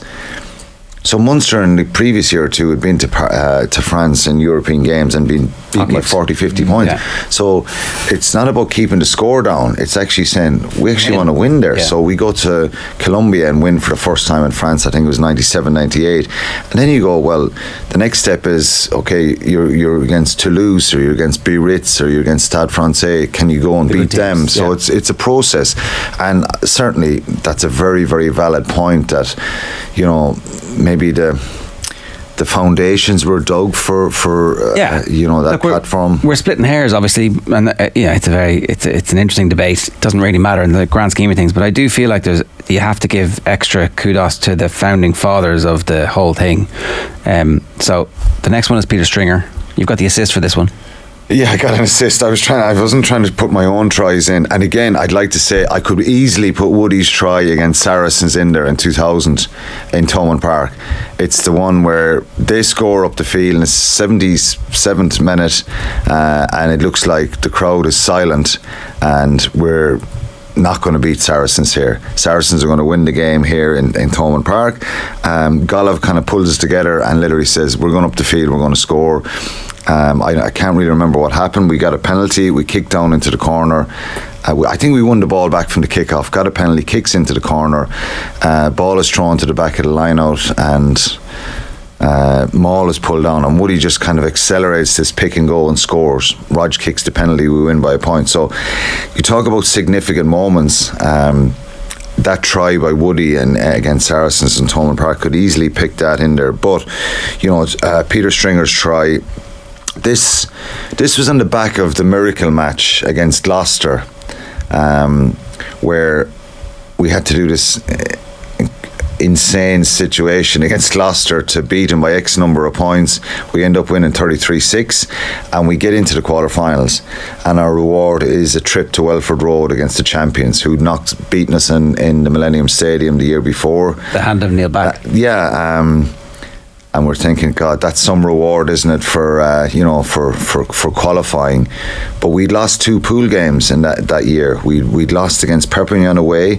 Well, round 1 against Gloucester, we're beaten 35-16, and that was a bit of an eye opener. They were the English champions. Gloucester, star-studded team: Trevor Woodman, Phil Vickery, Andy Gomersall,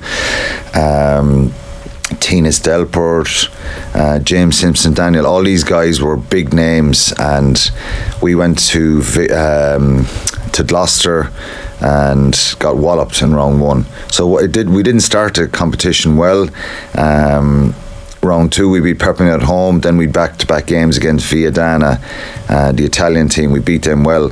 Round 5 we go to Perpignan and we're beaten again, so we're completely on the back foot. We've lost 2 games in which is risky, you know. That back then there was 6 rounds, so we had to, and Gloucester had been unbeaten. I think they had lost in Perpignan, so we had to beat them by X amount of points. We didn't know any of that stuff. It's kind of famous, but we go to Welford Road. We'll go back to that one in a minute because John Kelly scores that try. I picked that one. Peter Stringer's try, for me, not because I had an assist at the end, but I just thought it just jumps out at me that was a really special day. There's certain games over the years that we could pick out, and all the lads, the Munster team in that era, would pick certain ones. There was a few ones on Saturday nights in Cass that were seen to be a regular occurrence. They were ones they're in my memory, but this try, because it was against a really powerful, strong Leicester side. Oh yeah. They went on. A lot of these fellas were winning a World Cup a number of months later. You know, they'd Neil Back, Martin Corrie, Ben Kay, Johnson, Austin Healy, Tom Tierney actually, was scrum half that day. Right. For Leicester. Jordan Murphy was playing, Leon Lyde, Tim Stimson, all these guys. Very strong side, and they don't lose in Welford Road. So again, the mentality that you mentioned there was pretty strong. We gave ourselves a real good chance there. We knew we had to find a performance, and crazily enough, I think it's 3-0 at half time to Munster. You know, you're thinking you're going to have an open game here and a lot of scoring. So we're winning 3-0. Then we go 6-0 in the 56th minute. And then they score a try, I think after that, Steve Booth. And unfortunately, he's passed away as well. There's 3 people that played that day: Steve Booth, Tom Tierney and Anthony Foley, and all from heart disease, which is incredible to think that those 3 people on the field that are not around anymore. Steve Booth scored a try and they go 7-6. Then Rog gets a try, and I think our reaction, our performance and our intensity that day was phenomenal. So we're winning 13-7 and we've a scrum in our half, and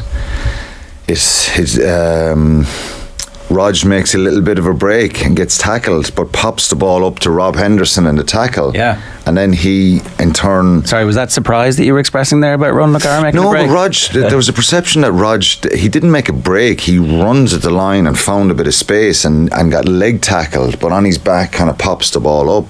Because, sometimes people think Rog didn't run with the ball. He was actually really good at running on, get his timing well onto the ball. And attacked it unbelievably well, pops it up to Rob Henderson, who then does a bit of a shimmy, passes it to Mike Mullins, who kind of goes on the outside and gives this kind of basketball pass back in the inside to me. You did well to catch it, actually. He throws it at you at a bit of an awkward enough height. Yeah, and literally I'm kind of getting rap tacking. I think Neil Back is one of them, and I'm shocked that I can get this little pop pass to Stringer, who comes on my shoulder. And it was one of those ones where you're, wow, this is it. We had them all right at the end of that game, and Leicester were the team who we probably would have looked up to. We had a lot of similarities. We had them all in the end of that game where we mauled Leicester about 20 yards up the field, and it was one of those ones where the Munster fans are just singing, chanting. It's incredible. And that happened in Welford Road. So it was a wonderful performance. It was absolutely brilliant. Everybody was on it that day, and that try from Stringer kind of summed it up at the end. So it was one that stood out for me, and it was really special. Great shot of Peter Clossy at the end of the crowd, kind of going mad, and showing that emotion. Had he retired, or? Yeah, he retired the year before, and so it was a really special day. But obviously you don't win trophies, and we went to Toulouse then in the semi-final. We were beaten 13-12. And there was a home final in Dublin, so we were whiskers away from being in a final. And Leinster, actually, funnily enough, were on the other side, and they lost to Perpignan in Dublin, which I think they lost 22-15 or 21-17 or something like that to Perpignan in the other semi-final in Dublin. And it ended up being 2 French teams in Dublin with a small crowd, and Toulouse won it. Toulouse beat you by a point in the semi. Toulouse beat us by a point in Toulouse, 13-12. Again, a couple of drop goals in the end that were missed. Jeremy Staunton had 1 or 2, I think, and very, very tight game. It was we were a whisker away from probably being in a final and probably, winning the tournament, So very close, but that was a really significant try from Peter Stringer. You weren't wrong about Welford Road. 2 teams had won there in 5 years, which is insane to think of. 4,000 Munster fans there to watch it, and a very strong team. And the scenes at the end, we're out on the pitch, and all the Munster fans are kind of there. So yeah, very special moments, and it was a great try, I think. So next we have John Kelly's try versus Gloucester in the Miracle match that same season. Yeah, no glitz or glamour about this. I just think significance, really, and the importance of this try. Again, the messages are starting to come onto the field about what needs to happen when we score 2 tries in the first half. Mick O'Driscoll gets one midway through the second half, and then we're kind of pushing for that 4th try, and suddenly the messages are coming on: keep going, don't concede any points, but keep pushing on. And I'd say 90% of the team didn't know what the scoreline. We had to win by 27 points in the end or more, and we did that. We won by 27 points. But this try at the end, we had a penalty. Rog kicked it into the corner. Frankie Sheehan throws the ball to the back of the line-out. So we had this line-out where we moved the whole back row up to the front of the line-out. So Jim Williams, myself and Anthony Foley were at the front. And we moved some of our second rows to the back of the line. So the ball is thrown to Donnacha O'Callaghan to tail. Axel peels around, pops at the stringer, and he hits Jason Holland and Mike Mullins in midfield. And we set up this maul. And we kind of are driving them, Gloucester, right back towards the goal line, and we need this for a try, and they pull it down. It looks like they're turning the ball over. It's a bit kamikaze because there's fellas coming in from all sides and all angles, and eventually the ball comes back out. It's popped up to Jeremy Staunton. He makes a little dart for the line and rolls it back through his legs, and then Stringer sweeps it away to Rog, and he passed to John Kelly, and it's unbelievable. It's phenomenal. We've got that 4th try. He kicks the conversion, and we had those incredible scenes. You know, they make the video about the game, but none of that was really. We weren't really conscious of any of that. It's amazing when you're out in the field and to look back at the old stadium and the supporters, and even looking back on it yesterday, I was seeing people I knew and what it meant to them and how exciting it was and what an atmosphere it was. So it was a really significant try. John had scored one in the first half, Mossy Lawler scored one in the first half, but that really was obviously a crucial try for us to put us into the quarterfinals, to be able to go to Welford Road. Roger always said that he didn't know before he took that kick that it was so significant. Were you aware or any? No idea. I think after Rog kicked the ball, there was a lot of messages coming on then.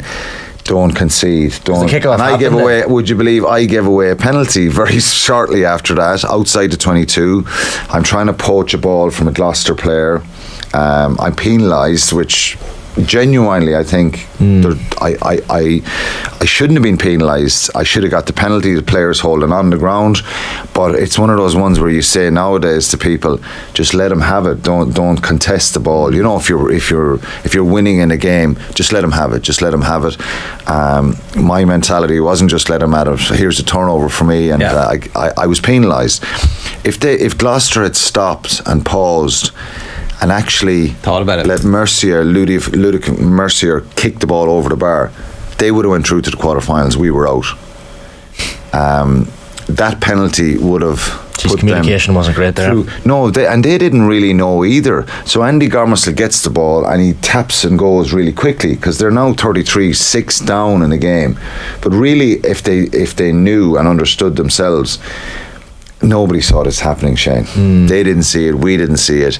I remember the night before this game, Mick Galway wasn't starting, but he was the squad captain, and obviously a great leader for us. And like the night before, it was a case of it's going to be really difficult to beat this Gloucester team at home here, but we owe it to the fans and ourselves to get a performance. And it was a very emotional kind of Friday night meeting, and we were incredibly pumped for that game. It was phenomenal. Looking back and kind of the work rate and the intensity of the players, it was brilliant to see. And but the significance, really, we didn't know anything about the scorelines. There was talk about game plans that were lost in taxis, and we had the Gloucester game plan, or all news to me at the time, you know what I mean? But it was a brilliant win, a very special day again. So the taxi story was untrue? Someone is claiming it's true, but we had no idea of any sort of situation of game plans or anything like that. That never filtered through to us, but it was a lovely day and a really special day, and we had a great night in Limerick afterwards. And as I said, we had a great win in Welford Road after that, and then the disappointment in the semi-final against Toulouse. It's all part of the journey to get to a point where you do eventually get over the line. You haven't picked one from the first year you get over the line. You picked one from the second one at Dennis League. Well, again, I could pick Stringer's one against. I love the Serge Betts, the try after scrum where Stringer goes around Serge Betts in 06, and that really seals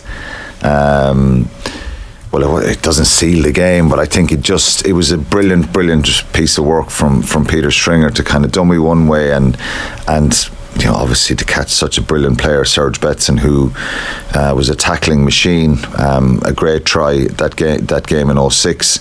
I just loved the fact in 2008 in the final against Toulouse, Dennis Leamy he was a monster, really. I remember Graham Henry in 2006 describing him as such when he played test match against New Zealand in Hamilton. Graham Henry spoke in a press conference afterwards about Dennis Leamy being the best number 8 in the world. He was phenomenal. Had his injuries, very unfortunate injuries with his knees, but we were a different team probably in that 2008 game, because you had Doug Howlett and Maffey and Topoki, as opposed to the difference in maybe Trevor Halstead and John Kelly played in the centres the 2 years previous. And no disrespect to them, Halstead and John Kelly were brilliant, and that game plan and structure beating Biarritz in 2006 was perfect. But 2008 was a little bit different. When you had those type of players, you just want to try and give them the ball, and we scored some brilliant tries that year with that Munster team. We had a really hard group in the pool stages with Wasps and Clermont-Ferrand at the time, but probably nearly lost. The semi-final in Coventry against Saracens was one where we were heavy favourites, and in the end we're kind of lucky to get through it. They possibly were claiming a penalty right at the end of the game that they could have kicked and put us out, but we get to the final in 2008. Again, it's a kind of drab affair because it's fairly low scoring. Is it the Stade de France? No, it's in Millennium Stadium against Toulouse again. Yeah, it's the second time we're back there in 2008, and Toulouse are 3-0 up, and we get down close to their line, and Toulouse end up with a 5-metre scrum defending. We kind of twist the scrum around, it's reset again, then the Toulouse go again, and I think it was the scrum twist again, and I tackle Sean Sorby, their number 8 South African, kind of on the line. We get the scrum, and then Leamy breaks off the back of the scrum, and we go infield, and there's a bit of picking and going for a number of minutes, and it was really just... It's a forwards try. It's a forwards try, but you know what? It's a dogged, hard-working, and I was getting a little bit of an adrenaline rush watching this again. And I remember at the time just the atmosphere. There's a little bit of narkiness between you and the back row in the... A little bit, yeah. Well, look, I think Toulouse were phenomenal, and we had incredible respect for them. They were basically the French international side. Yeah, they were, and I think, but we felt really we were in a good place. We started picking and going in the 71st minute, which is pretty famous. Every time I meet any of the Toulouse players now, they go pick and go, and it was crazy. Tomas O'Leary had come in for Peter and played in the quarterfinal, semi-final and final, and he started kind of off you go forwards out in the inside the Toulouse half, and we're about trying to see out the game. Anyway, that's if you look back on that, it was crazy. But Leamy's try there was one of, it was a real statement of intent. The scrum, the way we kind of pushed them back in a scrum, because you think of those earlier days, you think French scrum was going to kill us, and they're going to try, and they believe they're going to kill us. Now we're at a point in 2008, from that kind of journey from 96, 97 onwards for some of us, and now we're the ones who are doing it to them, are doing it to a French scrum, so it's gone full circle really. And I just remember that try, brilliant. It was a great try, and it was scored by Dennis, who was just a phenomenal player. And we had a homegrown pack: Marcus Horn, Jerry Flannery, John Hayes, Donny O'Callaghan, Paul O'Connell, myself, Dennis, and Wally, which was Pretty impressive. It was the Irish pack bar me, because they were all. Simon Easterby was playing with all those guys for Ireland for a period of time, so they were great players to have around. We had a great line out. Paul was on his game, constantly.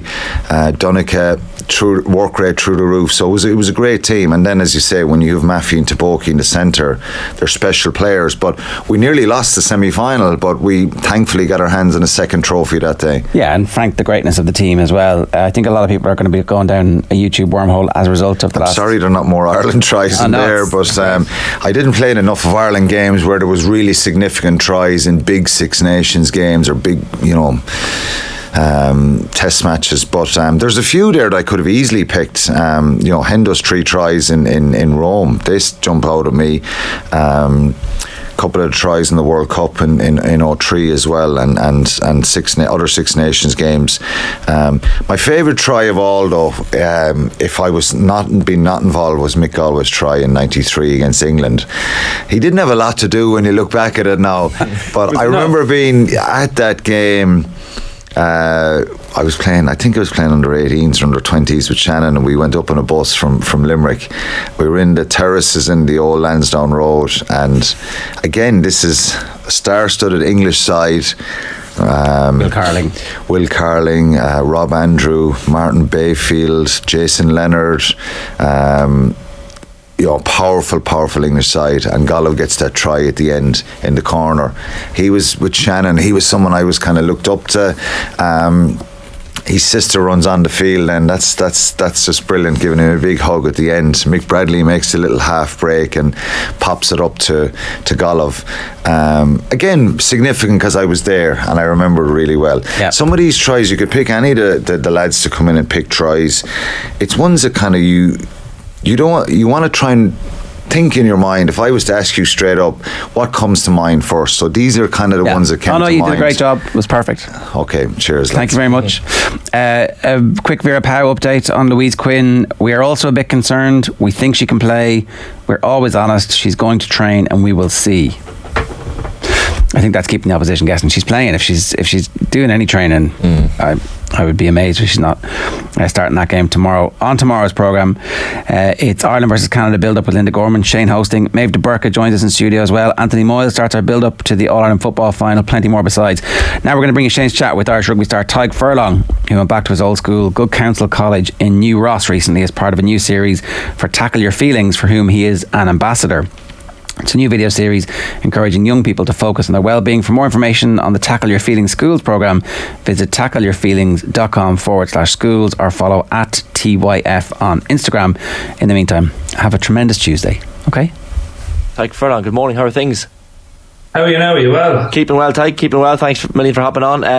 You've been, as part of this Tackle Your Feelings initiative, you've been back visiting the old school, which I'm sure brings back a few memories for you. Yeah, no, it was good to get back. I suppose the initiative is about, it's not always a straight line for people in secondary schools, and our Players Union, Rugby Player Ireland and Zurich have come together, and they're implementing an 8-lesson module for people of secondary school age to help deal with their feelings, etc., as they go through school, because it's never a straight line, and it's not always easy for people. And it's been great. It's been great sharing a bit of, I suppose, some of the stuff I've learned through professional rugby, and the benefits that it could potentially have if you're having a hard time at school. And I think it's the way the world is going, and especially younger people, where it's okay to talk and have someone you rely and trust on within a school network if stuff isn't going your way. What was your own school experience like, Tadhg? I'm sure as a sports person you were kept busy, but did you enjoy school? Did you like school? Loved it. I loved it. I suppose, look, it's a country school, but it's well grounded in sport, which it suited me well. I still have a very close friend group that I went to school with, and I'm still in touch with to the day. So, I've been very lucky in terms of all that, but at the same time, you don't know what's going on with people within school. And I suppose the message we're trying to get across is, if you can share the problem, it's a problem halved. It's the Good Counsel College in New Ross. I'm sure it's changed a little bit maybe since you last left the doors. I think you were opening a gym when you were there as well. Yeah, you got roped into that. They're raised a bit of money. Look, it's a big sports school, I suppose, mainly on the GAA front. But the facilities have always been top class there, and they redid the gym, and they needed a bit of. I donated a signed jersey that was raffled off. So when I was down there, we kind of killed the two birds with one stone. You would have been a bit of a dual star with Horswood, and I'm sure with the school as well back in the day. But do you, on All Ireland final day like yesterday, do you sit there and think of what might have been? Of course, you've had a pretty decent career in your chosen sport, but do you ever wonder, if you'd stuck with the hurling, where you would have been as well? No, I don't think there's a question over it. It's probably been Junior B for Horswood. My local club here, but I loved it. I would have played a small bit with Wexford underage, but I'm never going to hurl inter-county. I'm not built for that, boss man, as they say. You're certainly built for rugby anyway. You've had a big life change recently as well. I understand you got married last month. We did, yeah. A great day out. I'm not sure if you married yourself or not, but it's a great day out, and we had a right crack. I can imagine, and a few of the lads there from the international team as well. How's the camp going at the moment? Because I guess it's this intervening period. Of course, the season ended in, I suppose, disappointing fashion from a Leinster perspective. Silverware is always the barometer there, and then you have the warm-up games coming up. But how do you feel about the season gone with Leinster now that you've had, I guess, a bit of time to decompress? Yeah, I suppose you said it was supposing disappointing fashion. It was disappointing fashion for us. And, you put so much in, and we're after losing a fair few finals, semi-finals, quarter-finals now since 2018, since the last time we won it. So we were all in, and to come up short again, albeit against incredible La Rochelle side, is very disappointing. And I suppose you feel hurt. You feel hurt for the lads leaving the environment. You feel hurt for Stuart that we couldn't get over the line for him after he contributing so much to Leinster in his time there, and obviously Johnny, and what he's done in the jersey and not just on the pitch but off the pitch as well. Obviously, from a sports psychology perspective, it's easy motivation, and I suppose it's tough to look on the positives of a final defeat or semi-final defeats, as you say. But can you use it as fuel then for next season? I guess when you're starting off, the motivation is automatic. Yeah, of course. And look, other years you tend to bounce into a summer tour with Ireland, and you have to move on quick, and it's a great distraction. Where you're sitting on it during the summer, it's hard to let go. So it's been great to get back into camp and get the rugby ball through the hands again, and try to move on. Were you always someone, even as a kid, who found defeats maybe hard to forget too quickly? Yeah, look, the highs are never as high as you think they are, and the lows are always worse than you think. So yeah, you stew on it. What ifs? You rack your brain. We had a pretty good players meeting with Leinster where we tried to get it all out there, and I suppose try to bring into next season, because it's a weird season next season. Obviously, we've coaches coming in, a lot of players away. And it's a delayed start. There's lads back in Leinster doing pre-season now, and there's some lads in Irish camp doing pre-season for a World Cup, which is different. So we won't touch base with a lot of the boys back in UCD for a fair while yet, hopefully. Yeah, fingers crossed. I guess that would mean a nice deep World Cup run, which we're all hoping for. You mentioned Stuart Lancaster's name there. What sort of impact has he had on that Leinster team? Because clearly he's a guru and someone that has an unbelievable brain for the game. Yeah, look, just I suppose if you think about where we were when he came in, I suppose over the last 7 years to Stuart was with us, I think it was. Wouldn't be great now at the maths and the timelines, but we've always been there kind of challenging at the tail end of the season when he's been involved. And I always think the personal sacrifice the man made, family back in the UK still, he was over and back through the airport. I'm sure he's nearly on first name terms with all the staff there. He was over and back so much, and to do that and for him to give us all to an Irish team, a province. It's we're so grateful for it.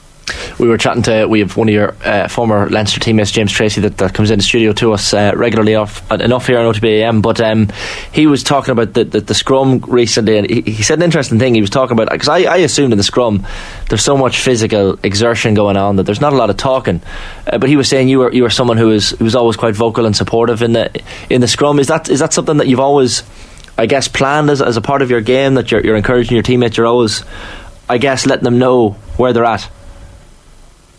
I'm not sure about talking in the scrum, but beforehand it kind of just falls under the tight head's remit a small bit. A lot of the time the boys will try to set you up for success. It's like, I suppose, a keystone in an arch or what have you. It's if you destabilise the tight head, you destabilise the scrum. So it probably falls in your remit a fair bit to set the boys up or let them know what's going on in your head. It obviously helped with Tracy. Was a loose head. I played underage under 20s World Cup with James, and he was a loose head and he switched to hooker, so he had a fair understanding of the scrum and it clicks with some players quicker than others what you're talking about, you know what I mean? And that's a challenge a lot of times, is trying to find a common language, because I'm not talking to people in the same position as me. They feel totally different things in the scrum, so it's just trying to find one or two words that make sense to them without having to over explain stuff, so we can switch up or adapt or react on the run. How important is that under 20 development? You mentioned that you played with James at that level, and like even you saw the under 20s making that unbelievable run to the world final down in South Africa, and they dealt with so much trauma and tragedy as well across the course of those number of weeks. But lads like Brian Gleeson and Sam Prendergast, and of course the hope is that a number of them will make the breakthrough to senior level. But what they achieved down there was quite remarkable. Yeah, amazing, and they're so well coached. And since my time there, I played in 2011 and 2012 the Junior World Cups, and you see the boys coming out of it now. Obviously you see a few of them floating around the training centre in UCD or up training with Leinster, but the physical development and the skills and I suppose the attributes that come into professional rugby after 20s now is at such a higher level than it was in my time there. And I suppose it's so important, especially in the Irish system, where we have a relatively small player base, so we have to really look after the players that we do identify and want to come through the system. And the exposure they get, maybe some come from club system, some come from the school system, but the exposure they get to international rugby, playing against different styles, etc., is really beneficial for him, and to see him do well against those kind of sides is great. 100%, and coming up against players like Henry Tuolagi's son there, I think he's 149 kgs maybe, so like you're coming up against animals and really, really strong set players for their age. Yeah, 100%, and he's a big boy. A lot of those French lads I saw some popped up, just their experience they have in the men's game, which is astonishing. And I suppose, look, the number of clubs in France, they can expose those players a little bit earlier. I guess that the World Cup is now on the horizon. Everyone's talking about it. The warm-up games start with Italy now in a couple of weeks' time, just under 2 weeks' time. What's the feeling in the camp? I guess from an Irish perspective, we can never get away from talk of quarter-final exits heading into World Cups, but I'd imagine the sense of positivity is definitely there at this stage.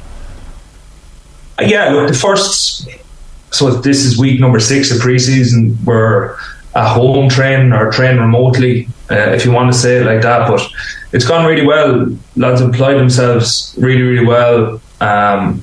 It's been a really high quality of training, and it's been really good. But we come back in off this week and we're into test match week, and then we're rolling out to Portugal, and then we're into England, and then we're France, and over to France we're playing Samoa. So it's going to get real quick. It's going to get serious real quick. So I think everyone's looking forward to testing ourselves and seeing where we're at. I think it was James Lowe and Gary Ringrose were on Off the Ball at the weekend, just gone, and they were talking about the backroom team similar to the Lancaster stuff. I guess James Lowe mentioned and name-checked Paul O'Connell as someone who's just such a man for attention to detail, and then you have John Fogarty, who brings a bit of crack to the whole thing as well as a serious amount of skill himself. So how important is that, has that backroom team Andy Farrell has assembled? Crazy, it's crazy important, and I suppose the lads probably talked about it, if they said that much, that everyone has their place, and it's good to have that mix, and no different in the player group, challenging opinion or view of the game, because no one sees it the same, and they're all so experienced within that. So it's great, Paulie brings that attention to detail. Fogg's obviously with the scrum, he'd work. I hope he isn't working with James Lowe on that, but obviously I have such a relationship with John through his time in Leinster and the carryovers there, and Mike Cat with the skills in attack, and Sly with defence, and then Andy's kind of sees it all. I'm sure you were keeping a close eye on the WhatsApp groups, no doubt, flying with the Johnny Sexton had his disciplinary hearing recently. I guess it's bad news for Johnny in terms of missing the warm-up games and his, I guess, farewell, but the positive news from an Irish perspective is he'll be available for the World Cup. So I guess from that perspective, from a player's perspective, Tadhg, it must have been I guess a relief maybe? I don't know really. I didn't know what to expect. I didn't, I suppose, fully educate myself on, all the trials and tribulations of it all. But you do feel sorry for, on a personal level, for Johnny missing, potentially his last game in the Viva. But he's an experienced player. It's great to have him available for the World Cup. He's trained very well. He's fit and healthy. He's flying around the place. Even a man of his brave age. But I don't think there's any fears. And when you've been around that game that long and you have the head that he does and the experience, and you're fully training, you don't worry about the performances that he's going to give, because he's proven it time and time again. There's always all this talk of, we need to wrap Johnny Sexton in cotton wool for the World Cups, but he doesn't seem like a man that would allow any cotton wool to be figuratively wrapped around him. He seems like someone who, I'd imagine, in training gives it everything. Yeah, he's a competitor. You know what I mean? You can tell that as soon as he opens his mouth to the group, and and to test, to stay the test of time like he does. He has a drive built in within him that's very, very rare. Can I ask you finally, Tadhg, I guess in terms of a World Cup and sports psychology, as we discussed, there's always team meetings and plans and ambitions for a World Cup. Have you as a group targeted ambitions, or have you sat down and said how you want to do it? Is it a one game at a time sort of thing, or is it an overarching, we are here to win it? Of course you set your stall high, and I think from a player's perspective, it's not built on sand. We've proven that we're in with a shout because of the past and some of the victories and tours and Grand Slams that we have won. But I suppose we're trying to chase down our potential to be as good as we can be come World Cup time, and you're under no illusion. Every team goes into pre-season for a World Cup and we're going to win it and we're going to work really hard and etc. etc. It's the same all over the place. But I suppose the belief we have in it and what we've done in the past is probably different going to a World Cup or going to a World Cup than I have before in the last two previous. At the same time, you have to prove it all over again. Every time you take the pitch, you have to prove it, and I suppose that's what's good coming up against Italy, that we've a chance to see where we're at. Absolutely. Well, listen, Tadhg, we're hoping the trip to France for the World Cup is a long one and a fruitful one, and best of luck. Look after yourself the next few months, and we'll catch up again soon, no doubt. Take a handy. Thanks for having me. Cheers, Tadhg. As we said, the Tackle Your Feelings campaign, tackleyourfeelings.com/schools, or follow at TYF on Instagram. OTB AM, the Sports Breakfast Show from Off the Ball.